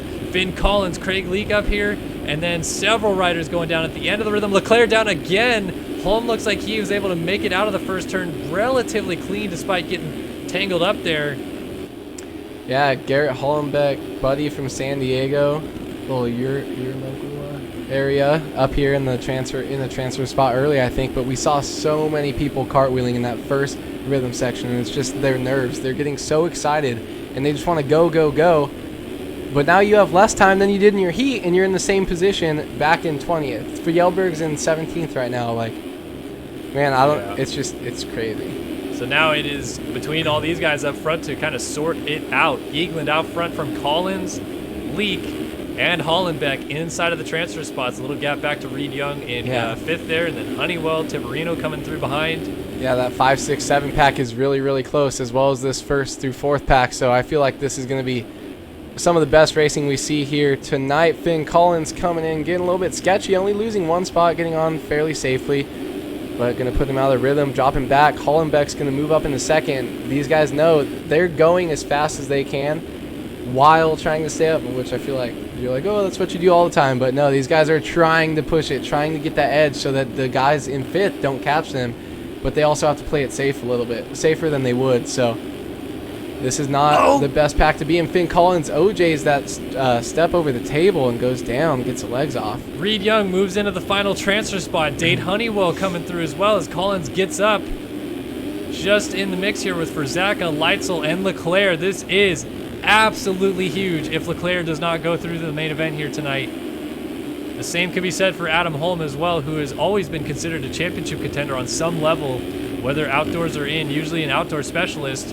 But he's won races indoors. Leclerc would be the biggest shakeup, though. Yeah. If he cannot win this one. If he can't get into the LCQ, if something happens, you know, or into the main event, he's going to be 26 points down going into round 2, and he's probably coming into this race looking for a title. Oh, clean out there. Gets into Reed Young. That was just a dumb move, though. Look how much time he lost there. You can't be doing that, Leclerc, but that stuff's going to bite him. Collins was down, and who's getting up there? Oh, we got more riders going down off the side of the track. Leclerc getting a few more positions in his favor. So let's see, how many spots does he have to go? Eagland out front, Leak 2nd, Hollenbeck 3rd, and Honeywell sits in 4th. I think Leclerc just went down, though. Leclerc is down. He's down with Tiberino. Oh, and Holm down as well on the corner exit. Man, these guys are just stacking up. These are literally title favorites here. Holm coming in looking for a title. Leclerc looking for a title, and these guys are going to be at a huge deficit coming into the 2nd round. Yelberg also someone who, at the very least, would be considered someone who can challenge for race victories and is outside looking in 8th right now. This is absolutely insane. This is your transfer spot right here, folks. Honeywell, and he has got a massive gap to that battle that we were looking back there. So there's going to need to be a few crashes happening up here for some of these guys that we're talking about to make it into the show. Yeah, I mean, it's crazy that you see all those guys just throwing down, cleaning people out. You see the action that Leclerc's getting into, and look at this lead group right here. They're just composed. They've had a couple shakeups, but they're just riding, and they're smooth and they're sorted out, and they are mentally collected. The guys in the back are just freaking out, and that's why you see a 10-plus second gap to the 5th place position. Right. And it's just like, I don't know, you almost just want to tell people, like, what are you doing? Because look at these guys. These guys are going to go through, and Honeywell could be, you know, up top, up front in the main event, and he had to go through the LCQ, but he was here and he put in all the work in the LCQ. So. Yep. All right. Well, our top 4 are definitely separating themselves from the group. It is still Eagland out front, Craig Leak running in 2nd, Honeywell sitting in 3rd, and Hollenbeck in 4th. Leitzel trying desperately to give chase here, but he has some work cut out for him. Then St. Laurent, Leclerc, Tiberino, Fjellberg, Landry, Carpenter, Collins, Holm, all these guys missing out tonight. Your boy D-Mills on the struggle bus as well back here. He always is. It's okay. With a team like Jack Daniels Racing, you don't really have to try that hard. You just kind of show up and you're good. Colby Eagland, though. Impressive. I mean, just smooth. He looks fast, too. I want to see the lap times at the end of this race. What these guys are running in this LCQ, while they have to be a little bit timid compared to kind of the qualifying lap times or what the guys are running in the heat, because I feel like some of these guys can stack up, and we might be seeing a few of these guys in the top 5, you know, or battling for a podium in the main event. Well, Honeywell's got oh this my thing. Sketch. Oh my sketch.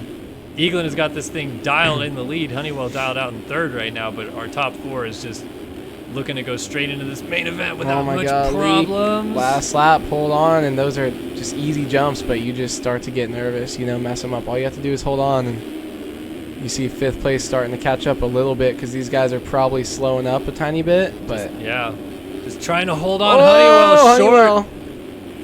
Able to corral it. This is pressure time. Honeywell's getting hella sketchy right now.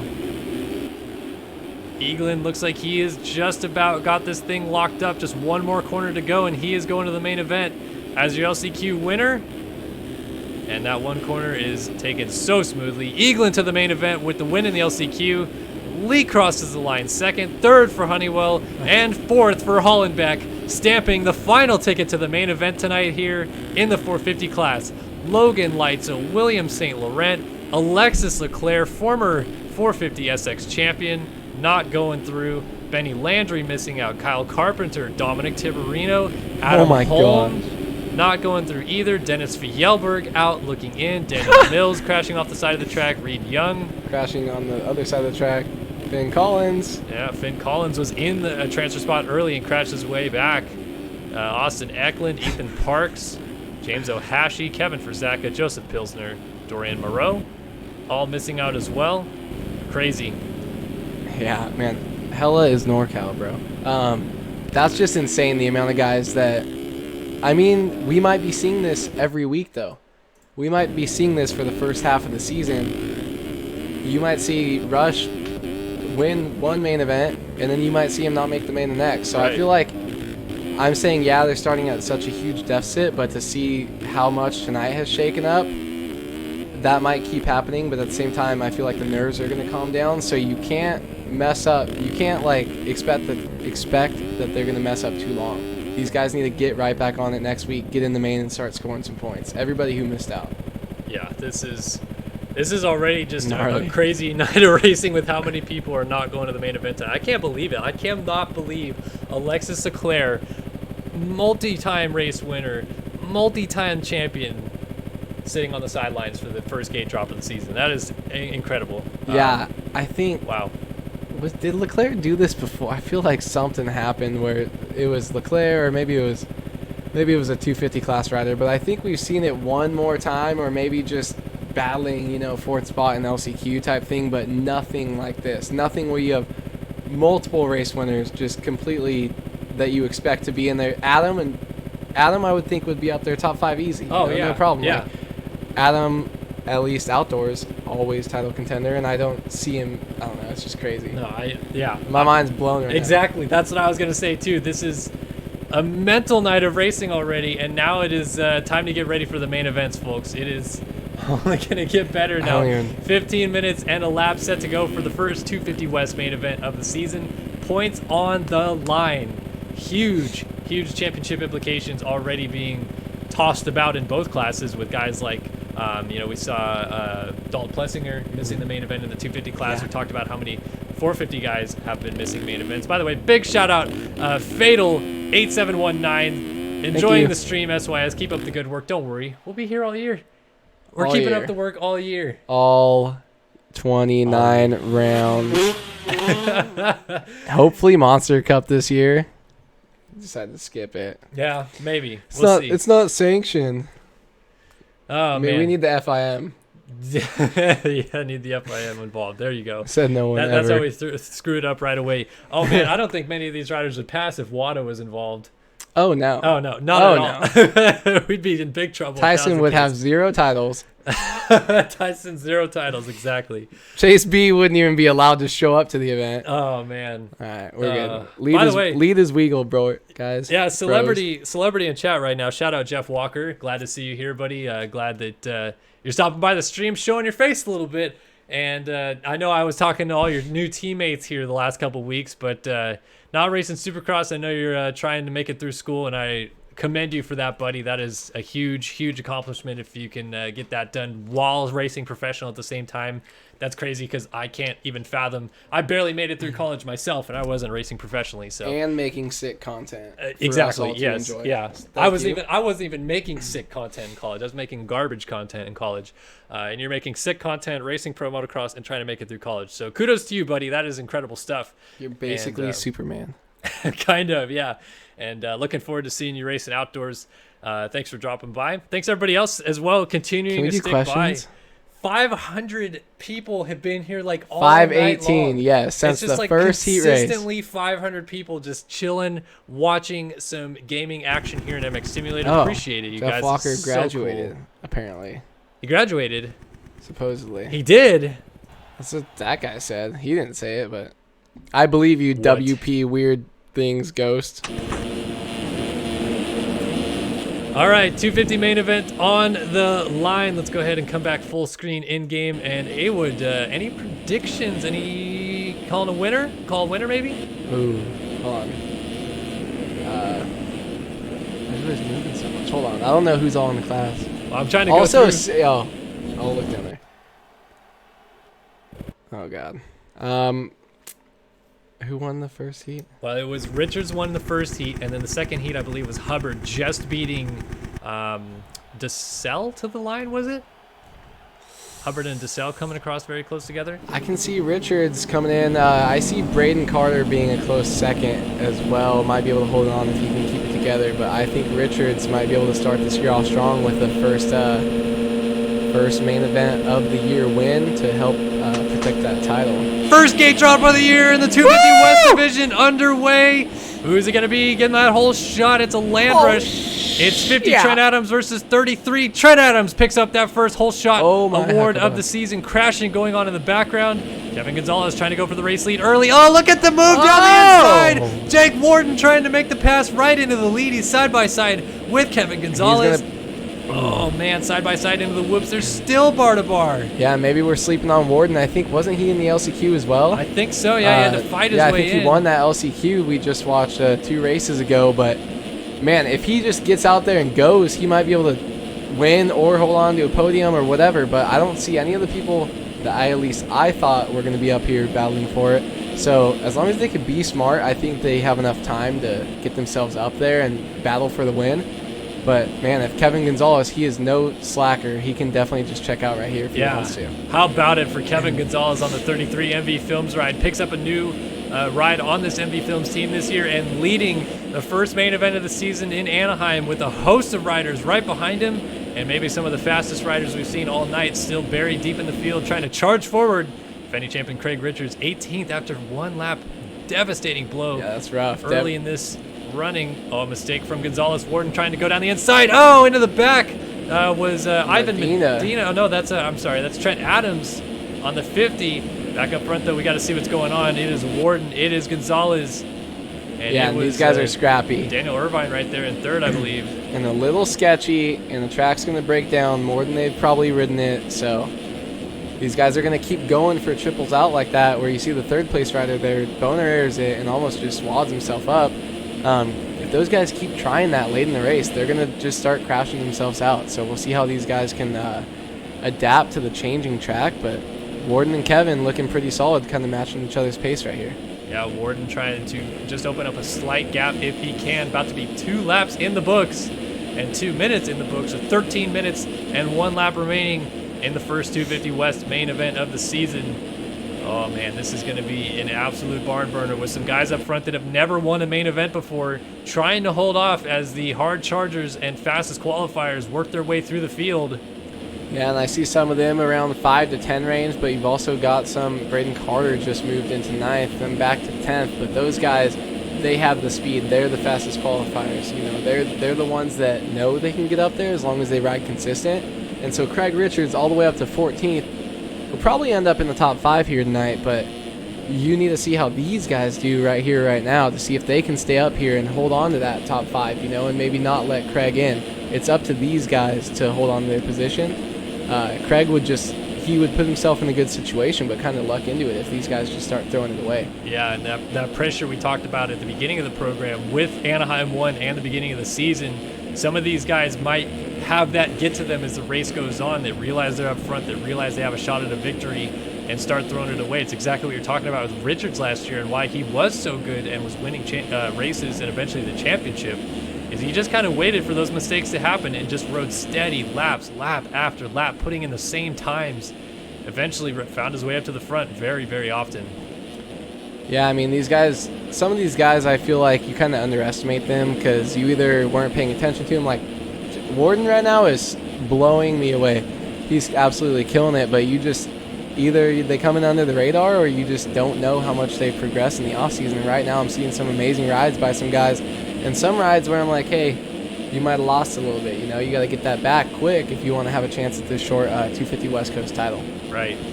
All right, looking a little further back in the field, we find ourselves Bobby DeSell, finished second in his heat race. He's running 7th ahead of Benjamin Saves. Austin Bear back here alongside Fabio Guido. Trent Adams, Luke Sullivan, and then Craig Richards. So Richards down in 13th right now, trying to charge his way towards the front if he can. Yeah, and he looks smooth. He looks great. I want to see where Carter is. I don't know exactly what position Braden Carter is. I thought he would be the one that could kind of challenge Craig Richards for the race wins as Craig jumps off the track. A little close call there. But, man, we got Hubbard moving up. We got all these guys out here. Clint Martin moving up. Braden Carter's actually up in 4th right now, but so he might be able to make a charge here for the win. Oh, man, lots of position changing going on right now. Medina and Daniel Irvine both getting passed there by Braden Carter. Yeah, and somebody else wadding up right there on that triple out. And that's going to put Clint, that's going to put Braden up pretty far now. Yeah, I think that now puts him up into 3rd. Our 2 leaders are still Jake Warden and Kevin Gonzalez right now, just trying to put in the steady laps out front, like you were saying. Keep it cool, keep it collected, and maybe have a shot at winning this opening round when all is said and done in about 10 minutes time here. Yeah, there's a lot. I mean, there's a lot these guys have to do that just, they have to think about the changing track. You have to think about Braden Carter coming up and catching you. You have to think about running consistently. And now these guys are going to be starting to get into lap traffic, especially with the ways these guys have been cartwheeling tonight. And I don't think it's going to stop. I think once you start it, once you get into lap traffic, you're going to be in there non-stop. I don't think these guys are really going to get a break. This is a really busy, jumpy track and 2 whoop sections. So these guys are going down all over the place. And Warden, maybe he can just hold on and cruise away to a victory. But Kevin and Braden definitely want to have something to say about that. Now, talking about Jake Ward just a little bit here as he continues to lead the race, he did go through the last chance qualifier like we saw. How much do you think, if any, if is that a benefit to him because he got more track time with the deterioration and kind of saw what it's like in a race situation more than some of these guys did in the heat race? Yeah, it's really tricky. He definitely got a little bit more race experience. He got one more start of a full gate. Everybody got to do starts, in their qualifying server when they were getting ready, but that was only an hour's worth. And then those guys weren't doing gate drops anymore. So he has the heat race under his belt. He has the LCQ. So he might be able to try out a different gate in that LCQ, and that might have worked better for him, and that's why he won that LCQ. So then he could use that knowledge in the main event as he launches himself off the track, but luckily stays up. It can definitely help seeing maybe you were having trouble with a section and you nailed it on in the LCQ every lap. And there could be a lot of factors like that, that are definitely giving him that extra time on the track that could be benefiting him right now. Well, he continues to lead, and now it's Carter that's moved up to 2nd, and this might be the man to watch. Carter he's going probably should have won his heat race after leading the entire thing, but then crashed with 3 corners to go, and then got taken out by a lapper in the same corner. So he is definitely one that could win this thing here tonight, and now on board with him about halfway through this main event. Creeping up on our leader already.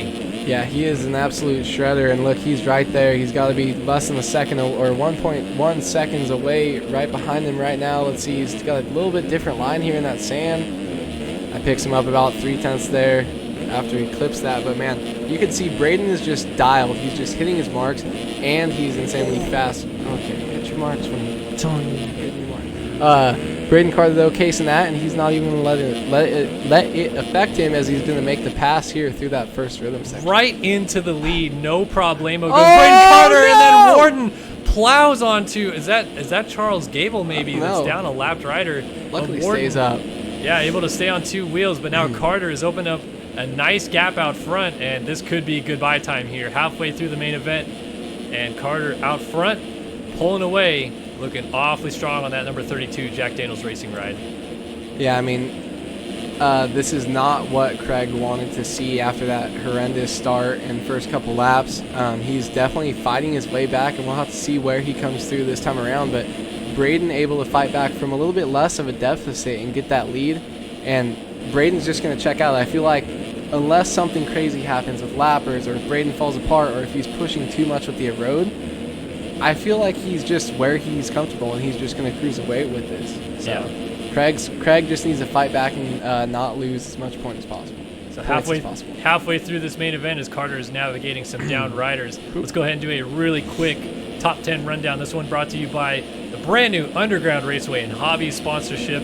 aboard Race Factor Gaming this year. Thanks to those guys for jumping on board, and they're bringing you this top 10 rundown, which has Braden Carter on the Jack Daniels Racing number 32, leading the way from Kevin Gonzalez on the MB Films number 33, battling it out with Jake Warden on the number 40 BPC ride in the podium positions. Back to fourth right now, Clint Martin, Yazzie on the number 84 machine, holding it down in fourth. Fifth for Daniel Irvine on the Morocco LTF ride on the 872. Great ride for Irvine, who, if I'm not mistaken, is making his Pro Class debut tonight, which is incredible stuff for him. Wow.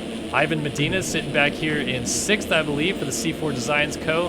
Number 248, trying to peek down the inside of Irvine, not going to quite get there. Bobby DeSell on the system decal number 341 is in seventh. Maybe not for long, though. Benjamin saves, lands on his back, and the distinct decal number 165 rider goes down. Let's see, is he still going to get up? He is in eighth, and he is going to get up still in eighth. Fabio Guido on the 134, running in ninth. Got into the back of him, but stays on two wheels. And rounding out the top 10 is your heat winner from heat number 2, the number 46 ride of Jacob Hubbard. That is a top 10 rundown brought to you by Underground Raceway and Hobbies. And someone in chat just confirmed this is Daniel Irvine's debut, so absolutely killing it. But man, Craig still back in 13th place as we watch Braden Carter stretch his lead even more. And it's just, that's got to hurt. 13 points down, you come in, you think you're going to get that title, and then you're starting out at a 12-point deficit? Yeah.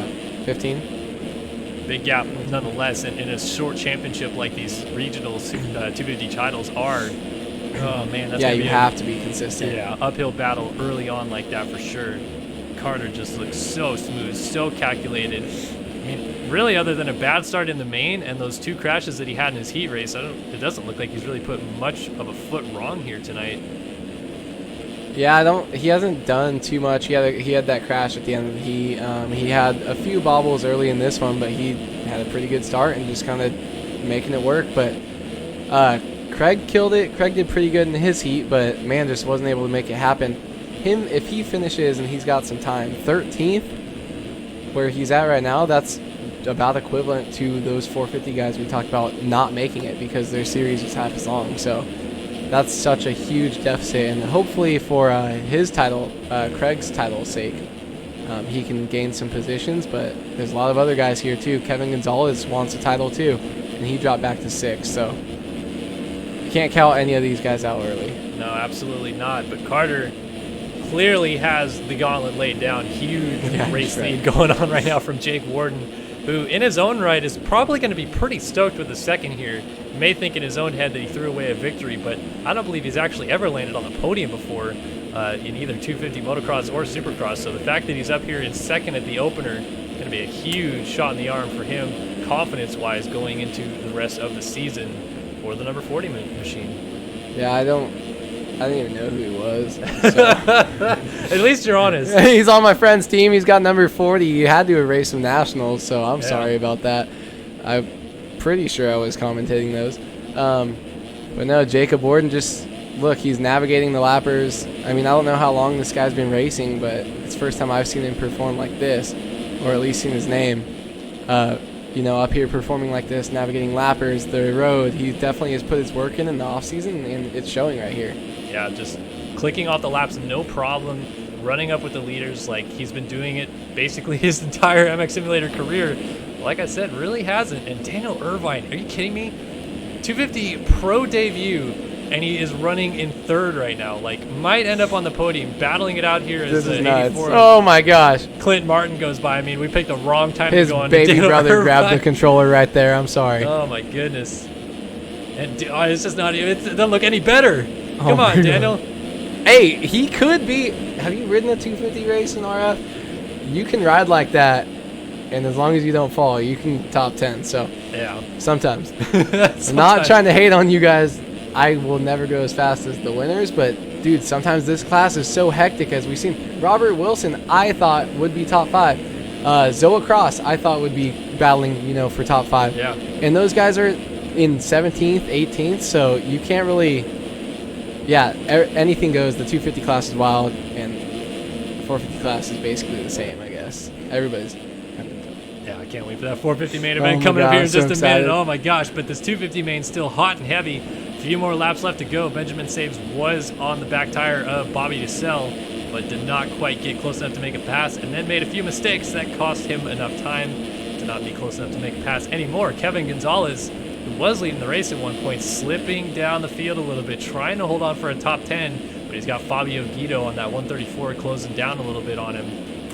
Yeah, I'm really surprised. You see him just mess up that rut, not get that step over there. He gets that triple out, but it looks like maybe he's just having problems with the track eroding.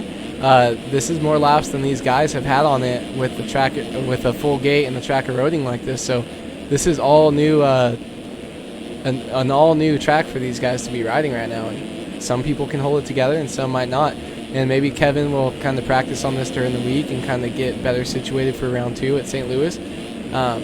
But right now, it looks like the track is kind of getting the best of him. Yeah. For those of you new maybe to watching MotoOption Supercross, these guys are really, really brand new to the track, and I'm sure some of you guys have played MX Simulator know how difficult this game is, especially when it comes to learning tracks very quickly, as Gonzalez might make the move on Saves down the inside here. Yes, he will. Saves going to try to fight back. Yeah, Kevin gets a little bit of wheel spin there. Saves going to get that triple, but not shove it down the inside. Let's see if these guys... I want to see if they're going to start switching up because they're popping out of that rut. They're not able to completely clear this. Kevin's almost going over the bars, but he's still able to get the triple out. So yeah, maybe it's still working out, but so yeah, might need to switch it up soon. The track, I mean, literally was released about 2.5 hours ago at this point. They qualified for an hour, and now we've been racing on it for an hour and a half. So yeah, not a lot of track time to learn, and then the track deteriorating underneath you, so much changing, and you have to try to race other people on the track. It is a very, very quick process. That's why these guys are the best in the world at this game. Literally the world, because we have a lot of different countries represented here tonight. Especially in the 250 class. Yeah, people from all over the place. Belgium, Italy, Australia, New Benjamin Zealand. Saves right here, making the pass UK. potentially on Gonzalez is from France. Craig Richards right behind him from Australia, the defending champion, and then Gonzalez obviously from the USA. Look at 4 guys in the same corner here. Don't do it to him. That's my boy Irvine. Oh, Irvine trying to hold on. Oh, Saves going down as Richards gets hepatitis. See you later, Saves. All right. Wow. That was crazy. Wild. And Carter just chilling. Carter is about to lap out. Daniel Irvine here on the last lap of the race. Carter is absolutely checked out front. Just shredding. Look at, he just lapped the defending champion Holy Craig shit. Richards right now. Unbelievable night here for Carter. Really should have won his heat race, and then you could almost cap it off as literally the perfect evening of racing here. But he's going to leave here with the red plate. Championship savage. leader. Yeah. Man, look at him lapping the red plate right there, and maybe might get his lap back, but Jack Daniels Racing. Let's say I think, yeah, he's going to let Richards have his lap back here. Yeah. But how about this one? Braden freaking Carter letting people go by. He's going to savor this one for a long time. The number 32 Jack Daniels Racing ride of Braden Carter is your winner at the Anaheim opener in the 250 West region. Dominant victory. Look at the gap back to Jake Warden. About half the track behind, basically. Such a huge margin of victory, and he even waited at the line to let so many people have their last lap. What a guy, and what a race victory. What a guy. I mean, when your race win at Anaheim 1 is coming from a guy on a team whose motto is, we're just here to get drunk, then I feel like we're in for a wild season. Oh, man. Wild season indeed, and wild boy Jake Warden going to come across and pick up, I believe, his first career podium with a second tonight. Warden crushing it as well. And Matty B, front flip that would make Matty B proud. Martin, the rider out of Australia, ends up on the podium there in third on the podium. You see in that fourth. 360? That was sick. Yeah, Kevin Gonzalez able to come through for fourth, and then Bobby Dussel rounding out the top 5. Daniel Irvine, pro debut, sixth place. in his boy. debut. Benjamin Saves, still styling, gonna bring it home in 7th if he can keep it up right now. Yeah, just trying to hang on one more corner. Stayed up all night in his native France to cross the line 7th in Anaheim tonight. What a great ride. Luke Sullivan coming across here in 8th. Solid ride. We didn't really see much of him at all in this race, but charged his way forward. Ivan Medina just holds off defending champion Craig Richards for 9th, but Richards rounds out your top 10. And 11th guaranteed for Hunter Braun as 12th finished the lap down. So Hunter Braun, Underground RC, 11th. 12th for Fabio Guido. 13th Trent Adams. 14th for Hubbard. Bear was 15th, Mudge 16th, 17th Cross, 18th Shields, 19th Trevor Spencer, and 20th for Robert Wilson. Fred Heather and Devin Davis out of this one, but will get points for finishing in 21st and 22nd. That was awesome. Look at that freaking rut. Huge rut after the finish line jump right there. You should try to ride the track. I'm gonna go get something for us. Okay, Haywood is gonna go get something for us. He's gonna leave the booth as we are back here. It was gonna be gin, but I think I drank it all last Oh, night, so. Haywood, a little too hard. Happy New Year's, by the way, everybody. Happy New Year's. Yeah. Woo! Haywood, hopefully he's gonna make it back before the 450 main event gets started. But Kellen Brauer, of course, Andrew Wood just leaving my side here. As he's going to run down and get some drinks to celebrate this upcoming 450 main event to start the season.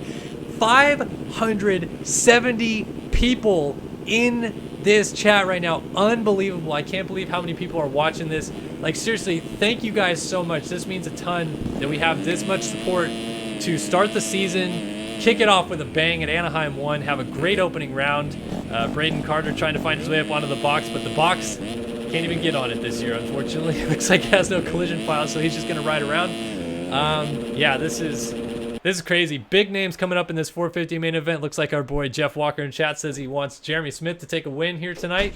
I don't know. Andrew Wood about to join us again here in the booth. Super excited, ready for this 450 main event. Happy New Year! Yep. I'm so excited. Oh, man, this is going to be an absolute top race coming up here. And can't wait to get this one underway. Andrew Wood, any predictions in this 450 main event? Anybody you think might win this one? I feel like if I call it, they're just gonna get last. Who do we do? We have everybody. Haley, that's favorites, bro. Haley's so fast though. Haley is pretty defending fast. champ, bro. Haley. All right, Let's see if he can do what Craig Richards couldn't. Andrew Wood going with Jack Haley. I'm going fastest qualifier tonight. Thank you, good sir. Here is yours. I'm going fastest qualifier tonight. I think Walter Gebhardt on the 5 looks too darn good on this racetrack. He was so fast in qualifying, and he crashed twice in his heat race and still got up and won the heat in a very short race distance. So that's incredible. Cheers. Happy New Year's, everybody. 450 main event coming up. So excited for it.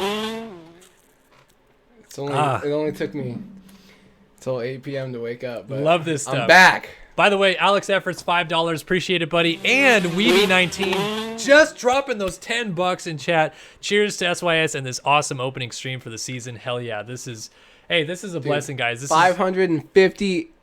I know, 550 people viewers. There was 570 right just a minute ago. How are 20 people about to leave before this 450 Bring them back. Happens? Call your friends. Bring them all in here. Let's get it going. Come on, guys. Don't hide your wife. Don't hide your kids. Because we entertain everybody. Bring them out here. Bring them out. Bring them out. Oh, my God. Rush. I know, Podium. Rush Podium. I'm calling that. I can't call a whole shot, dude. I don't know. It's not outdoors.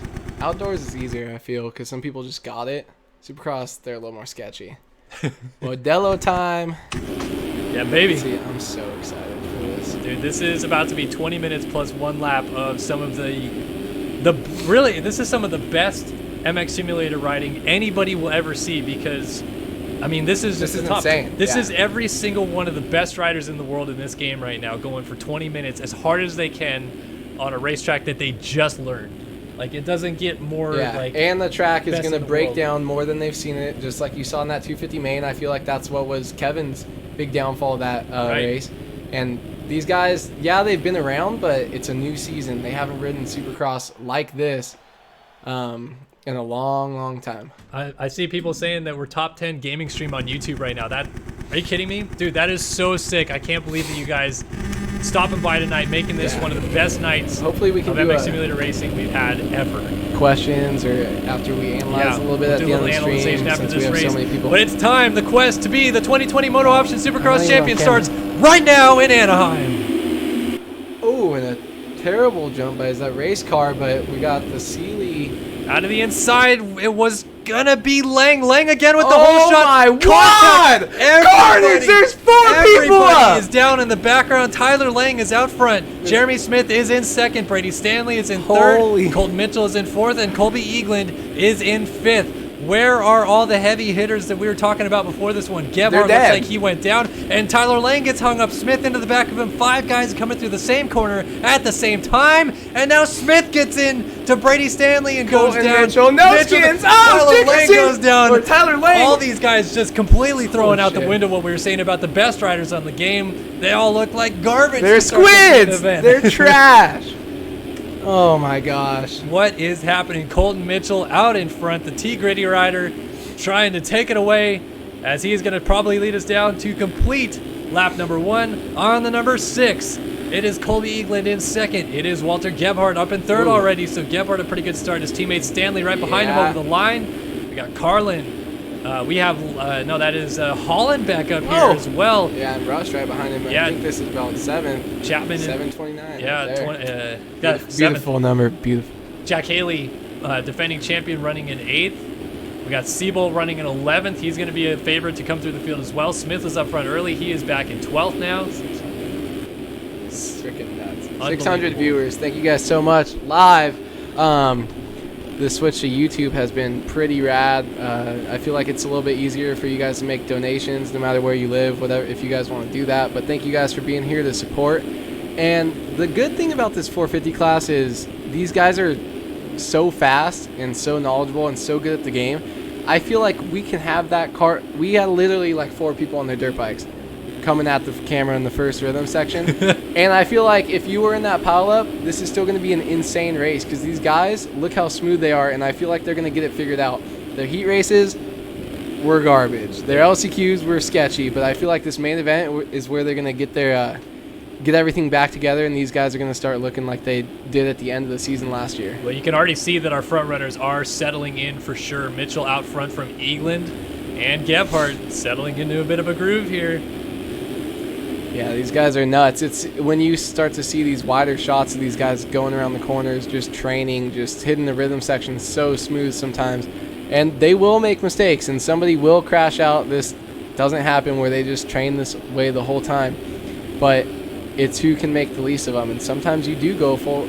You do see these 450 main event guys go a full main event without crashing. Right. Tiny little bobbles here and there. So these guys have to be perfect, but you just gotta stay there.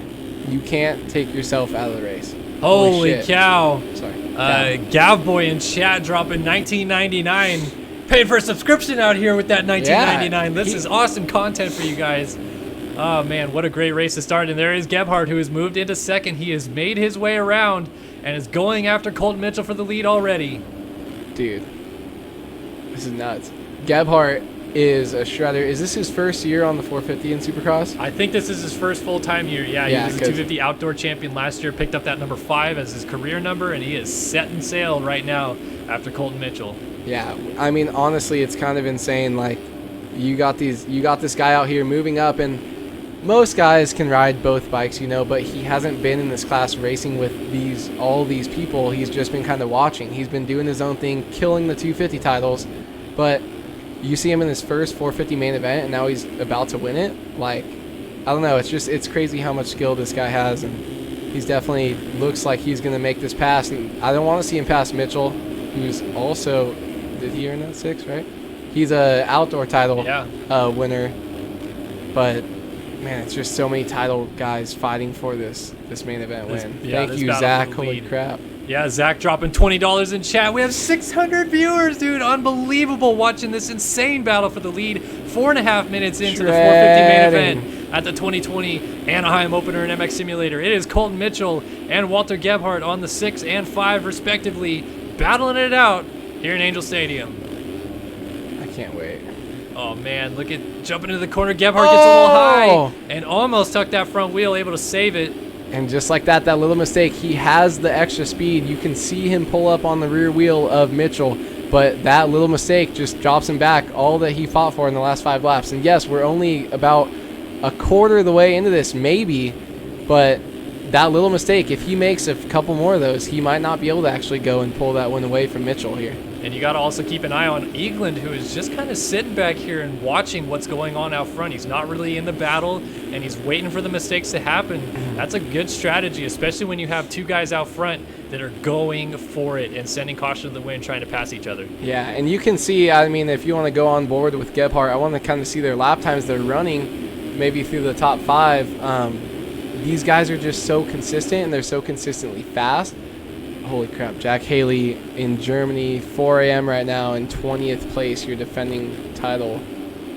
Yeah, not a good start to the season for Red Haley plate. at all. Yeah, I think he'll be back in the States next week, hopefully. But, yeah, these guys, 59.5 is the best for Gebhardt. Mitchell with a 1 minute flat. That was his last lap, so he's trying to put the hammer down. Gebhardt lost some time last lap, and then what's behind him? Running?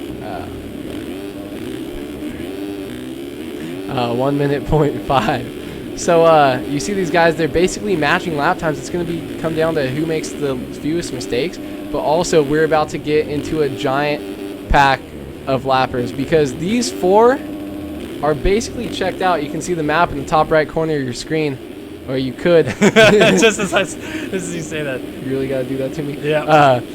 You can see these guys, dude. They're literally in this pack by themselves. 5th is like hitting the finish line, and then the rest of the field is just in a giant group. So when these guys hit lappers is when it's going to get nuts.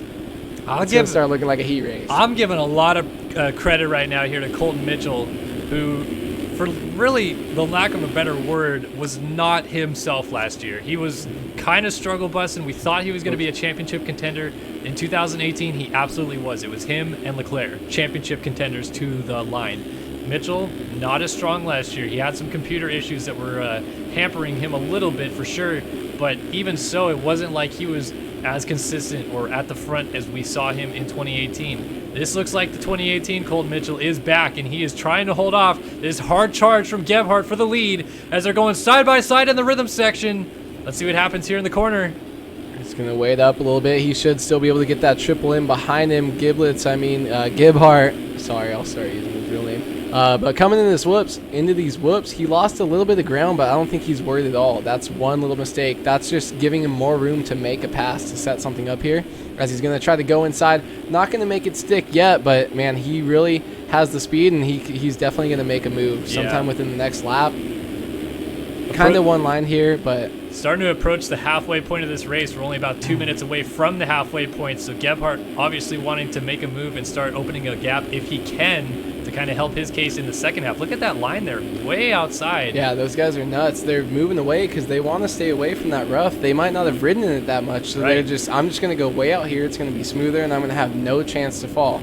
And so that's what these guys are doing, and that's just, you see this type of smart riding from the guys in the 450 class a little bit smarter. Right. It's still sketch, like that rejoining the track right there, almost taking another second place guy, but and these guys are putting on an absolute clinic right now. And we want to look back through the field and see some other battles, but I don't want to miss this action out front, especially with how close it is still.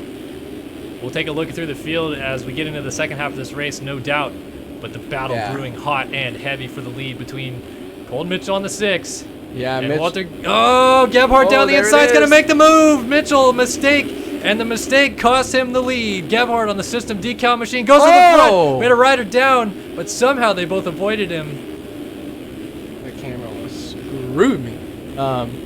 Man, Gebhardt makes that pass. I was going to say he needs to wait a whole nother lap because he's not going to get this pass done because after that whoop section, you're kind of screwed until after the finish line.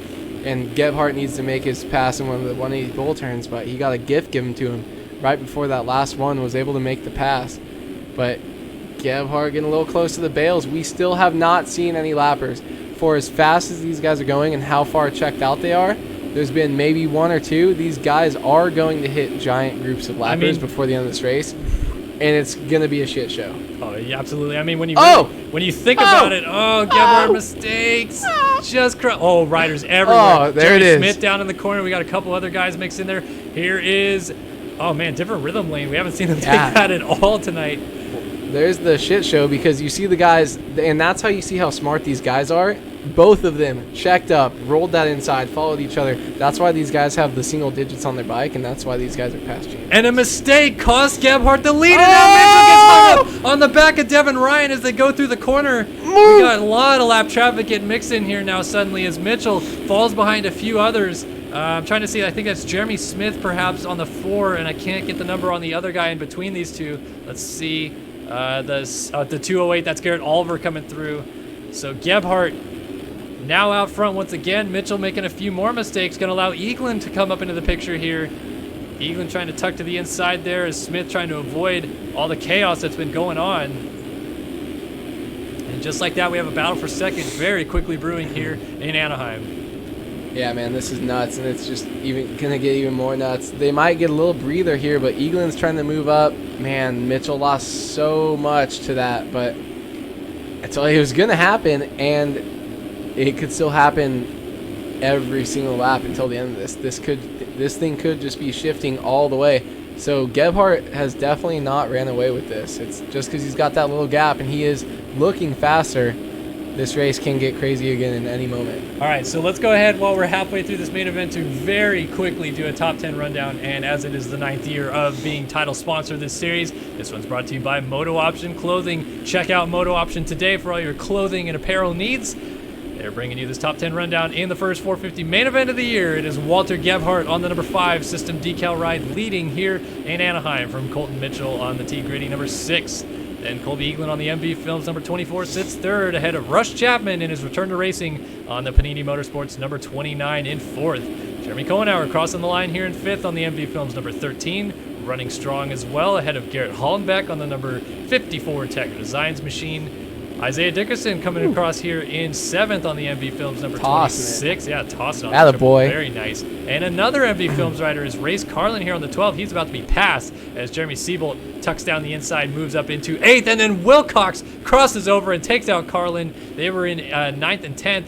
Let's see if they get up in those positions, or will they get past? They are just going to get passed here by Whelan on the BPC, who goes up into 9th. Yeah. And Carlin holds on to 10th, but how long? I feel like we got to go a little bit further back if we can, because, dude, this is nuts. You still have Jack Haley back there. You have Devin Ryan back there. You have Craig Leak. These guys, Tyler Lang, these guys were winning races last year. Yeah, we see Jeremy Shipley, multi-time winner back here as well. Brady Stanley, Jack Haley, defending champion, stuck back here as well with Jeremy Smith coming through. Garrett Oliver, Devin Ryan, Casey Ohlert, Craig Leak, Tyler Lang, so many guys. Oh, Sabrina Ritzer looks like she has missed a timing gate somewhere on the 82.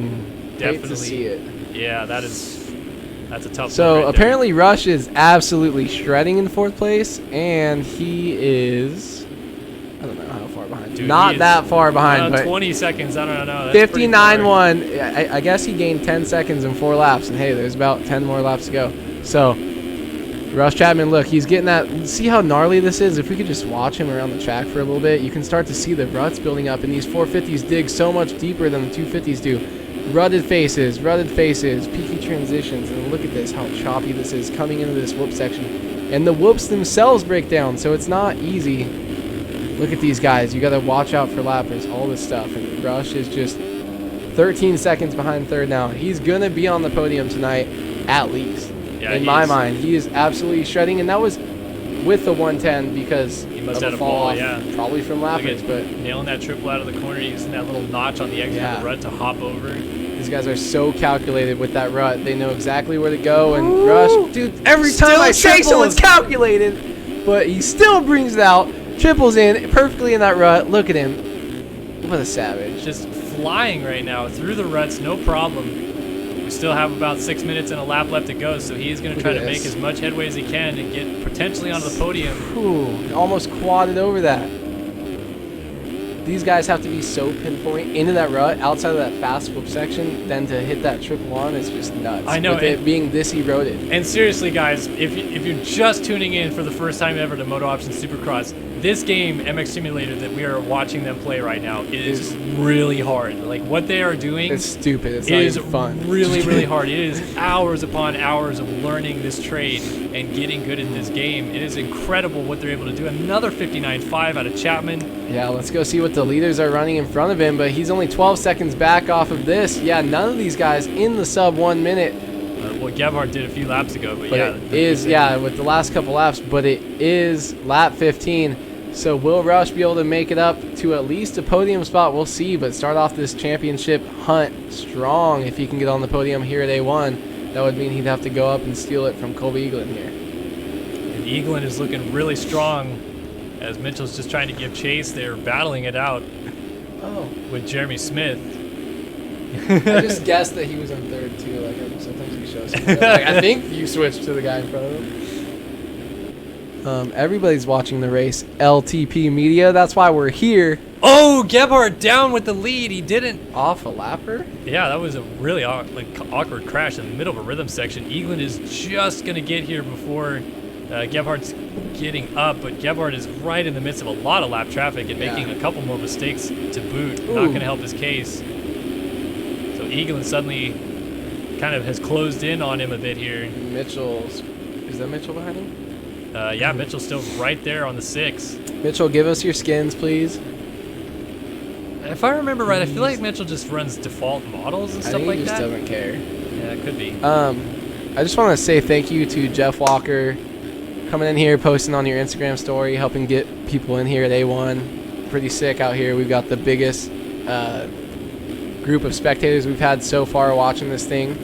Dylan Long, all you guys, anybody who posted on their Instagram story or whatever to help get people out here, see some gnarly sim racing. We're almost at 700 viewers right now, and it's nuts. So thank you guys. And Dylan, your 125 has more than one gear. Okay, you can shift. Oh man, you can shift. How are you gonna? Did you see how fucking sick that video say was? All those nice things about him and then just completely wreck him. Nah, that was a joke. I mean, I met him once, so I think he likes me. He probably doesn't even know I'm me, but back to the race on hand here. We have 3 minutes and 1 lap to go. Gebhardt is still leading, but Eaglin is trying to close the gap. Mitchell is right behind, but they're making a lot of mistakes. Lap traffic really coming in hand here. Trying to mess up this battle a bit. Whoa, Jeremy Smith down the inside almost just ruined someone's day. Chapman still running in 4th, but pretty far back and pretty far ahead of Dickerson, who is in 5th. And Siebold in 6th, 7th for Kohenauer, 8th for Hollenbeck, 9th for Carlin, and 10th for Honeywell. So Smith is charged all the way up to 11th, and Haley is 12th. Both of these guys would really do themselves a favor getting inside of that top 10, salvaging as many points as they possibly can here to start the season. Not the kind of title defense Haley was hoping to have to begin his campaign. Going to lose that red plate right off the bat. But any passes he can make like that one on Smith there are going to be huge championship-wise. Yeah, man, it's absolutely crazy how much these guys are just battling for these so far back positions, but these guys need them. You know that Jack's going to be here. When he gets back to the States, he's going to be there week in, week out. And so are these other guys. So hopefully they have a blow-up round, kind of how he's having. But even though Rush wasn't able to make it all the way up in the 3rd, I feel like you have to watch out for Rush. Siebold. Basically everybody in this class can win a race any weekend, so if you ask me to pick a race winner, I'm just going to be guessing every week. Like, it's nuts, though, because it's going to be such great entertainment all year long. Yeah. Like, you don't know. Like, Gebhardt's killing it right now, and maybe one of these guys will take the next step and just start winning and clicking them off, but well, that's the thing, is it's all over the place right now. I feel like if this game has kind of taught us anything throughout the years of watching the racing happen, is it's almost like these guys have weeks where they just like feel it, and they feel the track, and they feel how they prepped up that week or whatever it was, and next week is a new week. St. Louis, these guys have the opportunity to rebound. Maybe Haley gets back on his right track. Maybe Smith gets a good start or something like that. Maybe Leclerc makes the main and completely becomes a spoiler. Yeah, there are a lot of storylines that we could follow. But right now, it is very clearly Walter Gebhardt who is laying claim to this field to start the season. Laying the wood? Laying the wood? Laying the A-wood? Well, Eaglin is riding a very strong... I mean, I don't feel like we really talked that much about Eaglin at all coming into the season, coming into tonight. Even talked about him much that he was tonight. Really, no, I haven't. I said his name like twice, but outdoors, it's weird because Supercross is so fast-paced. Like, seriously, there's no time to like breathe and talk about random stuff. It's just go, go, go. And I haven't commentated Supercross in a while, so it's kind of like a slap in the face to me. But Eaglin killed it outdoors. We Yeah. saw him all the time. We were talking about him. He was battling for podiums all the time, just killing it. But you have that off season, and it's like you forget about so many of these people, and you don't know what they've been doing in the off season. And yeah, he's freaking killing it. And so yeah, next week when I see him out here shredding, just clipping a race car like that, we'll be able to talk about him a little bit more. But as we kind of see where these guys fall in, and maybe some of these guys are having really good nights, and it'll be the best night of their year. As that guy just wadded in the background. Or maybe it'll be their worst night of their year, and they're gonna freaking go out and win the title. So can't judge too much off A1, kind of like real life. And but you can definitely tell that certain people are hauling ass, like Mitchell and Gebhardt. Well, white flag has been waved. The final lap of the night here in Anaheim, and after a 450 main event that has delivered a lot of expectations for some and completely been a disappointment for others, Walter Gebhardt is shining through in this class after being fastest qualifier, crashing a few times in his heat race and still winning that thing. He is charged forward and is on his way to picking up the victory in the opening round of the season. Just a couple more corners to navigate, and that number 5 machine will have a red plate on it next week at St. Louis. Down through the whoops he comes. And he'll hit that over-under bridge one last time. Maybe a little flick over the downed number 26 ride. And Gebhardt through the sand. The final time, the final corner. Your winner, Anaheim 1, Walter Gebhardt on the number 5 system decal ride. Look at this, down to the line. Eaglin and Mitchell going after it. And Mitchell misses out by 0.2 of a second on second place in the end. It is Eaglin ahead of Mitchell on the box tonight. Then we have a long wait to see Jeremy Siebold, who is charged ahead of his teammate Russ Chapman. Siebold kind of felt, I mean, Chapman's still where he was, but I thought Siebold would come out here too. Like, you think, oh, it's going to be between the guys it was last year right away. It's going to be Siebold, it's going to be Haley, it's going to be Adam, who didn't even freaking make the main. God, tonight's just been nuts. It's been nuts. Nothing makes sense. Except for that anybody in the 59s right now is just absolutely super fast. 59-1 by Rush. So yeah, like when Rush gets his shit together, because he hasn't raced in forever, like that could be dangerous. Yeah, Dickerson crossed the line 6th, 7th for Cohenauer, 8th for Hollenbeck, 9th for HSB, and 10th for Dade Honeywell. Jack Haley finished up in 11th in his first race in title defense. Jeremy Smith was 12th, 13th for Bryce Whelan, 14th for Ollard, 15th Lang, 16th Wilcox, 17th Ritzler, 18th Leak, 19th Oliver, 20th for Stanley, 21st for Devin Ryan, and 22nd for Jeremy Shipley. And let's see, cuts. Oh, Jeremy Smith dropped all the way to 14th after cuts. Not sure what the heck just happened right there. Lost 7.37 seconds, you cheater! The man of the night right here is the number 5 machine, Walter Gebhardt. Picks up the win. Red plates next week in St. Louis. And we will now go a little bit into our post show. I know it's going to say intermission, but folks, Andrew Wood and Kellen Brauer here in the booth hanging out as we're going to wrap up the stream here tonight in a little bit, but just kind of recapping what we just saw here tonight at round 1 of the 2020 MotoOption Supercross Series at Anaheim 1. I mean, expectations coming in, did it live up to it a little bit? Are you kind of surprised by the victory? Are you surprised by what we saw out of Jack Haley? What are you thinking? I didn't think I was going to make it to this point, so I'm very surprised. But, dude, this was more than I thought was going to be.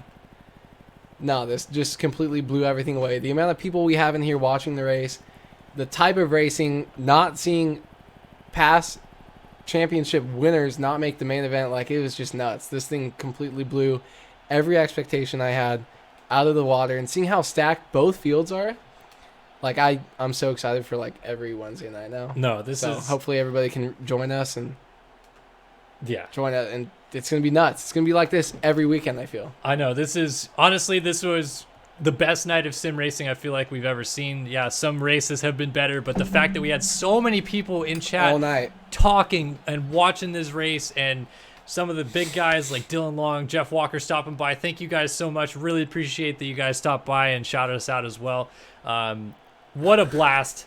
Can't wait to see Scooty Puff Jr. Day 1 and just see everybody that comes and stops by these streams for the rest of the season. We'll be back here next Wednesday night, same time, same place for round 2 at St. Louis. So you guys won't want to miss that. More racing action to be had, more fun to be had there.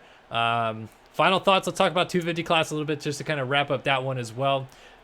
We saw kind of a change in the guard a little bit where Richards, even though he got a bad start, couldn't charge through the field. And then, we saw new winners and stuff like that. I mean, going forward in this 250 West program, is it going to be this kind of new wave of guys that we saw so fast tonight? Or do you think someone like Richards can maybe claw back and get into this championship hunt? I think Richards definitely can. Craig is just crazy fast, but Braden getting that early win is going to really help. If Braden can just if he can keep doing that, just staying up there, that points deficit by Richards, he's going to have to win a lot and a lot and a lot. So, or he's just going to have to continue winning. But Warden, I haven't seen him up front really that much, and I used to not follow the 250 racing too much, so maybe he has been there. But as far as I've seen, this is his first time there. If he can just continue to do that, that scared me so much. Big shout out, by the way, Weevy19 dropping $5 in chat. I mean, hey, respect to everybody that freaking donated tonight. You guys are the best, dude. Seriously, this makes streaming so fun that we have a really active chat, people that are dropping by and just donating for fun. That's awesome. Some guy gave us $20. Say hi to Jeff. Yeah, I know. Seriously, so thank you, Jeff. That is so awesome that you guys showed up tonight in literally troves. I mean, I think someone said we made it to number 2 on YouTube gaming recommendations. So that's awesome. Unbelievable. That is unheard of for MX Simulator, a small little niche game like this to end up that high up. That is, that's crazy. So seriously, thank you guys for showing up. Thank you, Andrew Wood, for joining me here in the booth. No problem, bro. I'll be here every week. There you go. I love to hear it. Big thank you, of course, to all of our sponsors. 9th year running MotoOption Supercross Series. We got Underground. We got Race Tech Suspension. We got MV Films. We have MXS Lobby. We have TMFR. Am I forgetting anybody? I think that's everybody that's helped out here with the series tonight. But seriously, yeah, you guys, the best. Do you want to maybe open it up for a quick round of questions for any new people, or if anybody has anything they want to say, since we still have 400 people in here? Sure. I mean, if anybody just has 5 minutes tops. If anybody has some quick questions, myself, Andrew Wood, we can hopefully answer those for you. We'll FaceTime some people if you want to ask somebody who actually knows anything. We're not going to do that, but just want to, of course, connect with you guys so that you can kind of follow us on what's going on. Myself and Andrew Wood have both raced at the professional level in this game. He won the 2013 Southwick National. I won the first moto of the 450 class at Budds Creek. But that's all we have to offer. Thank you, Fatal, We're again. pretty terrible besides that. Hey, Fatal8719 dropping another $5 in. Like I said, like it says up there, thank you for helping me buy bike parts. You're just really helping out. That is super awesome. Gosh, man, what a great night. It doesn't look like we have too many questions. Lots of thanks, though. So, but thank you guys for being here. We wouldn't have a stream if we didn't have you guys watching it. So peace out, Jeff Walker. I saw you say goodbye. So Awood729 and Kellen Brauer, or Start Your Systems Instagram. Sorry, Dylan Long. Those are our Instagrams. Start Your Systems TV. No, just Start Your Systems on Instagram. At Start Your Systems at Kellen Brauer 50. No, just at Kellen Brauer. At Kellen Brauer. This guy got his real name, and Awood729. At Alex Dixon wants to know if we're going to stream the MX Bike Series. I think we might. That's kind of up in the air because MX Bike still has some issues with some net coding. So we're going to try to kind of figure that out a little bit. Gosh, man, questions are going by so quickly. Thoughts on Real A1 Go? The question at the top, No, I'm not going to answer the question. I'm not going to answer that one. We answered that one last season. Yeah, we already answered it. Thoughts on Real A1? Roxon, I got Roxon winning. Where's Spencer Turley? Yeah, probably. Apparently, Turley is boycotting racing pro sim races because of the road system. Yeah, I don't even know who that kid is. He's everything really I hear about him is just dumb. I think he just rants. Is famous for just complaining. So whatever. Yes, Sobass Master, the race is over. We're just doing a quick Q&A here at the end, and then we're going to send you guys Chase on B, your way naked. tonight. I think I'm bringing back opening ceremonies next week. I'm pretty limited on time. I have to go to press day on Friday and obviously the real race on Saturday for A1. But hopefully I'll be able to get something done for next week. So just hang tight. Let's see. Am I forgetting? Let's see. Do you guys ride in real life? Yes, I ride a 2002 CR252 stroke. You have a 2004 2004 CRF 250 carbureted piece of crap. If you follow our Instagram accounts that A Wood was just saying, yes, you will see some of the riding we do in Kellen real life. works. Just got a job, new gig, Racer X. That's true. I am a wannabe photographer, so if you guys want to follow us, check us out. But we'll be back here every Wednesday, 6:30 p.m. Bentwood Photos. Yes, let's see. We're missing some questions. We're gonna get merch out soon. Working on merch right now. I saw Alex efforts. Keep scrolling down. I get first merch. Okay, first merch. Oh. Yes, we're disappointed in you, Ethan. Yes, I'm still talking. I'll be riding again soon. I may go riding after St. Louis Supercross on Sunday, out here in California somewhere. 250s at A1 and 450s at A1 I have Roxon, but 250s we don't really know who's racing. Yeah, we do. If Faulkner's racing, I got Faulkner. If he's not, I have Ferrandis. Those are my picks. I would have... Is he racing? I don't know about Cowie. Faulkner. Is RJ racing East? I'm so mad about I don't know. Freaking We'll Coast. find out. I'm so mad about Coast because I know in the when middle I'm of practice pissed. on Saturday. Anyway, seriously, guys, thank you so much for dropping by tonight. It was Thank you, awesome. Nathan. It was so amazing, and thank you guys, everybody, for congratulating me on the job at Racer X. Really appreciate that. Yeah, I mean, I'm so happy for this upcoming season. I don't think I'm going to make an RM Fantasy group, but I'm making a PulpMX Fantasy page for Start Your Systems. I'll be sure to link that on our social feeds, which you'll see here at the end of the stream pop up on the screen. I don't know who this. Who's that about, Alex? Our Instagrams are again at Start Your Systems. You can follow at Kellen Brauer and at awood729 on Instagram. These will be posted also so you guys can rewatch the races. Right, so don't worry about live stream if you guys want to go back and all that stuff. If you guys want to share it, show people. And dude, the game's only $42. Like I saw some of you guys don't know about MXM. It's hard as hell, but it's $42, dude, and you will play so much, and so many people who ride play it, and it's hard, but it's worth it. Like, trust me, get the game if you want to try it, and you can be out here in 6 months. We can be commentating you. So yeah. So I saw Alex also say that the podcast guy was asking how he could support the stream somehow. The biggest thing you can do to support us is go to startyoursystems.com. Join the community. There is a donation link there that you could use if you want, but it's not needed. We need people hanging out at startyoursystems.com more. We need more people there. We need more people in the community there. Yeah, just please visit startyoursystems.com and hang out, check it out, enjoy all the content. There's loads of stuff to go through. There's loads of forums and stuff like that too. So join up over there. I saw you guys ask, what am I doing at Racer X? I am the new online content editor at Racer X. So I'll be there, like I said, Friday and Saturday, working this weekend. But I've been kind of doing work for the last couple of weeks. That's why you saw me post a video on Racer X last week. So yeah, just kind of getting in the flow of that stuff as well. But again, for myself and Andrew Wood, seriously, thank you guys so much for joining and watching this stream tonight. It was incredible. Incredible night. Shout out to the winners. Shout out to Race Factor Gaming for putting on another great series. And we're going to see you guys next week in St. Louis. Any final words? Thank you guys for being here, and I love you guys, and we'll see you next week. All right. We are out. Thanks for joining us. Peace.